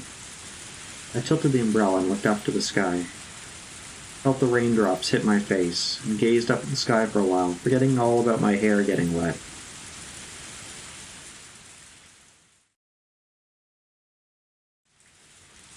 I thought the rain would cool down my boiling heart. As my body got cold, I started to feel miserable. Bare feet were all swollen, and the throbbing pain made them seem twice their normal size. Gravel road continued forever. I didn't even know what direction I was headed in anymore. Okay, we're now back to her as a child. It's cut. Geez, that way to take us back. So we're now cutting back to her as a child, escaping from the orphanage in the rain. I could no longer hear my pursuer. I'd probably lost him by running through the woods like mad. My body was covered in scratches. I finally started to feel the pain from that. I felt both cold and hungry. There was no place nearby to take shelter from the rain. I was just on a little path in the woods. My worst fear was that I could end up heading back towards the orphanage after bolting and losing my sense of direction. I'd crushed that man's finger. I didn't think I bit it off. I was sure it would leave a scar. Taking that into consideration, it was very clear to me what kind of torture awaited me back at the orphanage. Therefore, I didn't have to reach the House of Love and Mercy. If only it had been the daytime, I could have easily found the right way to go. But with this rain, there was nothing I could do. I couldn't stop. I had to keep walking till I reached something. I wondered if Eriko and the others had escaped safely. I didn't know how many people came after us, but at least one came after me. In other words, it meant they had a better chance. Did they reach the House of Love and Mercy? Were they drying themselves with soft towels? They still remembered me. Would they save a towel for me too? I felt so cold. I wanted to find shelter and sit down, but there was nothing of the sort. I saw a tree that looked like I could take shelter in it, underneath it, but the branches and leaves were dripping with water. It was then I realized that the sky was gradually getting darker. Would this day end in rain? There were no streetlights where I was. Soon enough it would be totally dark, and I wouldn't be able to walk any further. I just wanted to sit down even if it was raining. If I did sit down, I probably wouldn't be able to stand up again, so I endured. If I hadn't escaped with Eriko and the others, I wouldn't have had to go through such misery. But compared to what I had to go through at the orphanage, this was nothing. Thinking about that was the only way to make myself move. When I thought about that, it's true that this freezing cold rain is far better than my life at the orphanage. But that was only when compared to the life at the orphanage. So better than the normal lives of normal kids my age? I didn't even need to think about that. My parents were alive. Although we weren't rich, we lived a normal life. The gentle smiles and forgivable selfishness. The sound of my mother cooking breakfast in the morning. The sound of a newspaper being folded. Precious memories like that. I didn't need anything else. I had plenty of friends. I had fun at school. I didn't like my teacher, but I liked studying. I had everything I needed. That was enough for me. I never complained. Never did anything bad. So why was this happening to me? Everything went downhill after that train accident.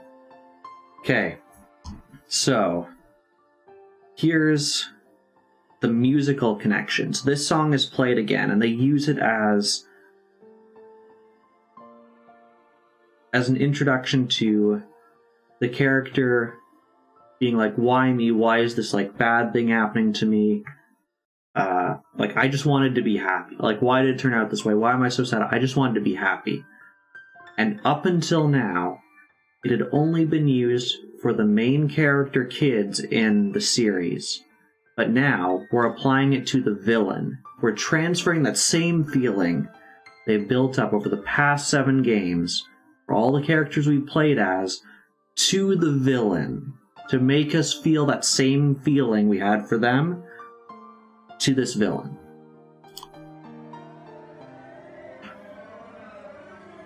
And now, we're even going one step further and using the same language that Rika used about rolling dice.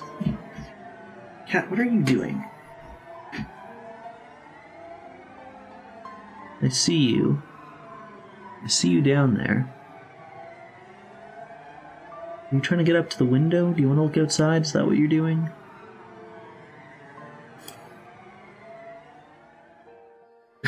Oh, I thank you. The die never showed its good side to me. The accident was my fault, and I could have accepted it, but it wasn't. I wasn't even there. What are you doing, Ken? I waited for my parents at home. I like going to the mall with them. We always had a meal at the restaurant in the mall. I always told them to let me know if we were going to the mall. On that day, they went without me, while I went to my friend's house to play. And then on top of that, as if the sound wasn't enough, these images, the background images, are literally images used in the other games for the other characters. We've had Rena's room. This is the entryway to Rena's house. They're rehashing the backgrounds. Probably part of that is just because it was easier and, like, you don't need to, like, have a different place to convey the same, like, understanding of, like, where you are. But also, we're now relating her familial troubles, her relationship with her parents to Rena, and her relationship with her parents. How? What are you doing, cat?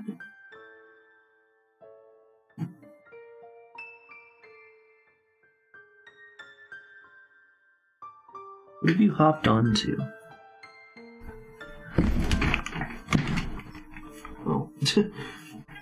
I went to go check, and he hopped off and, like, ran by my feet.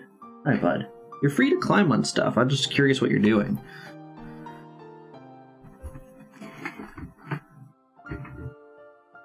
So we're specifically comparing right now Takano's childhood life with Rena's. I didn't see anyone at home and found a note that said they were going to the mall. I regretted going to my friend's house and I waited at home.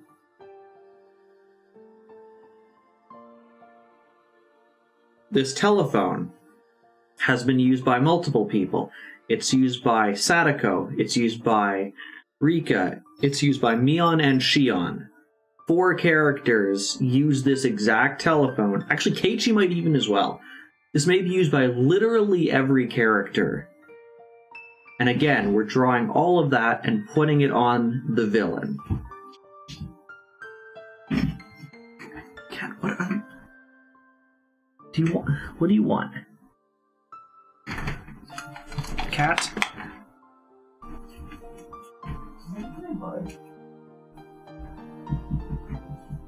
Here.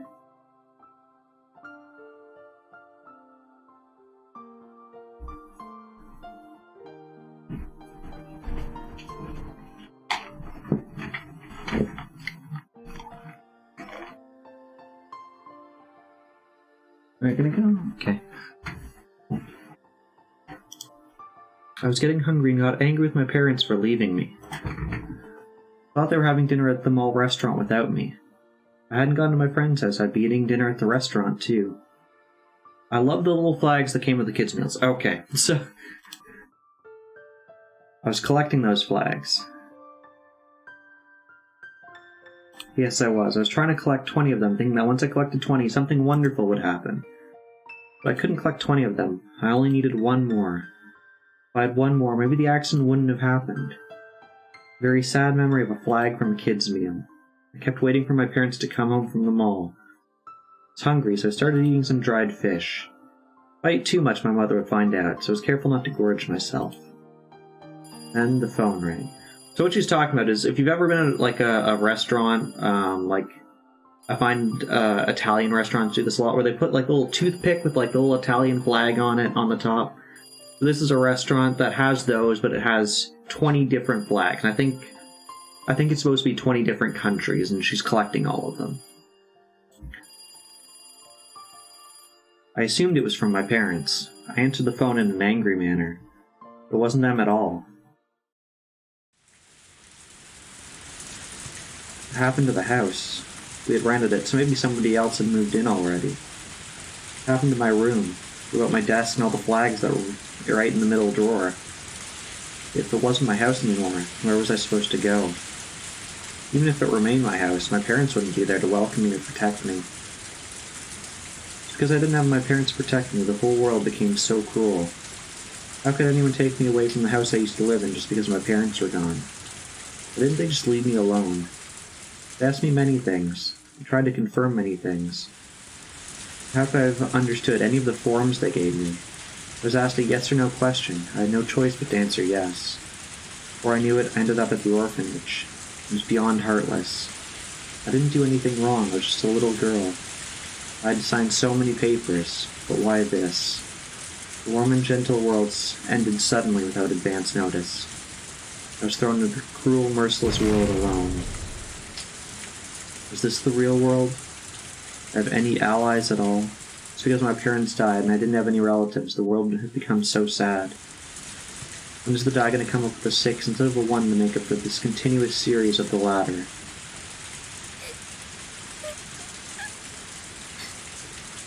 Tears were pouring down my cheeks. The salty taste further saddened and irritated me. I couldn't do anything but cry. No matter how hard I cried or pitied myself, the cold rain wouldn't warm my body or save me. I don't even know where I was or in which direction I should go. Eriko showed me the map to the House of Love and Mercy when we were planning our escape. But we only learned the shortest route. I was completely lost. Strangely, after I finished crying, I felt a groundless strength within myself. I once learned that tears wash away particles in the eyes. There's a different purpose to them, too. Tears also wash away what's in the heart. I clenched my fist and forced my feet to move. I headed in the direction that I believed to be correct on the gravel road. The rain was still pouring, and it was getting darker and darker. I roared at the sky amidst the rain. My sadness was turning into anger.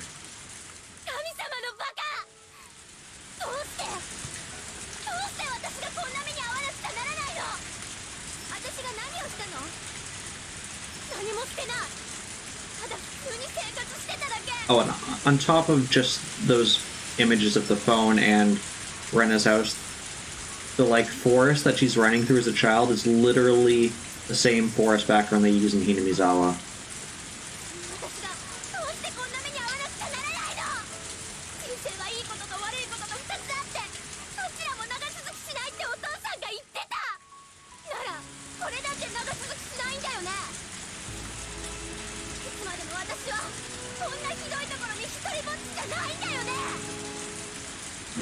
It could be. Hi, Cat. She did say this is somewhere high in the mountains.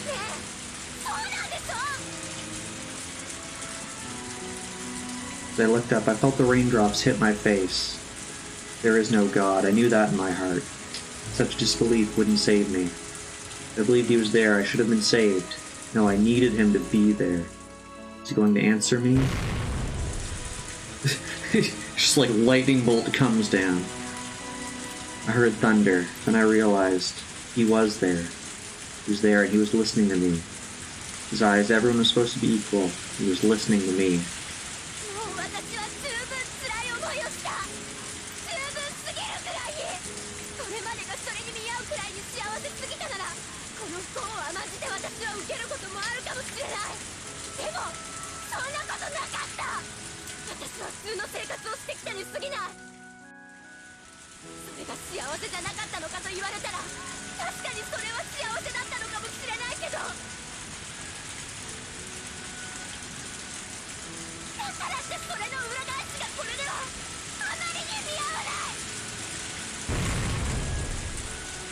I heard the thunder again. He was listening. I continued.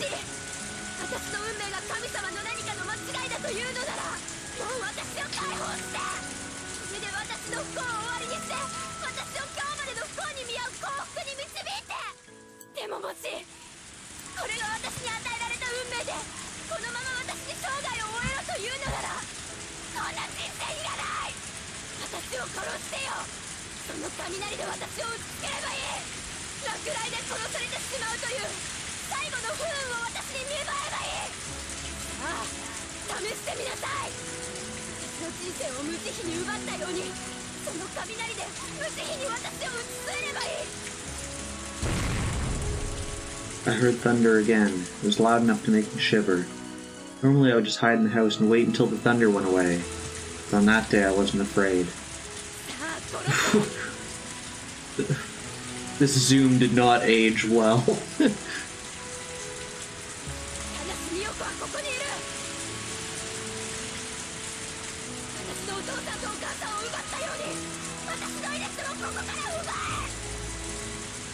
Hi, Cat. Avern's replied to my provocation. Evans took aim at me, a lowly human who dared slinging constant, insolent insults at them. That was my wish. I opened my arms. He's God, so he wouldn't miss me. However, I guess even God makes mistakes sometimes. When was this released? See, I don't know. To me, this looks like the PlayStation version, just based on the background.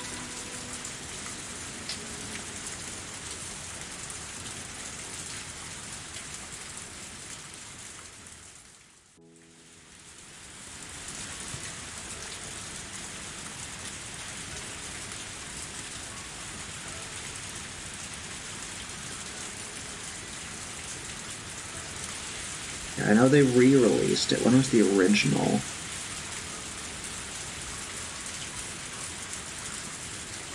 Yeah, the PlayStation 2 version. I think that's what I want.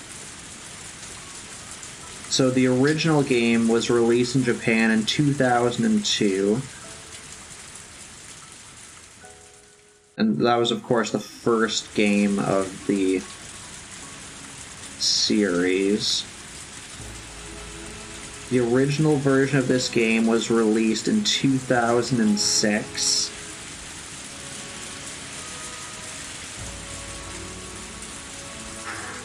So probably 2006.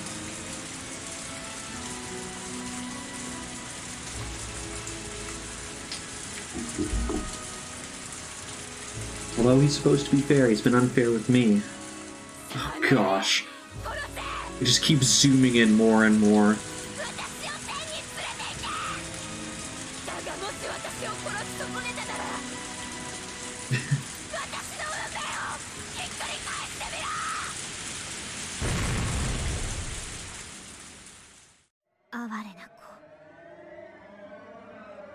A flash from heaven. I thought I smelled something burning just before it hit. The sheer force knocked me to the ground. It was a strange experience. It was something that had just happened, but it already felt like it happened many years ago. I had no idea how long I was down for. I smelled something odd. A bad stench woke me up. Yeah, like this forest scene, for example, is used in the main games. In the other games, I mean. I looked, I saw that a huge tree behind me had been split open. Its leaves were smoldering. I looked up and I saw sparks in the distance. I couldn't understand what happened, I just stood there. Thunderbolt had struck. It didn't strike me, it struck the tree behind me. I didn't get to die, telling me to keep walking in the woods in the cold rain. I won my bet with God, and I bet my life. I bet my life against the lightning and thunder.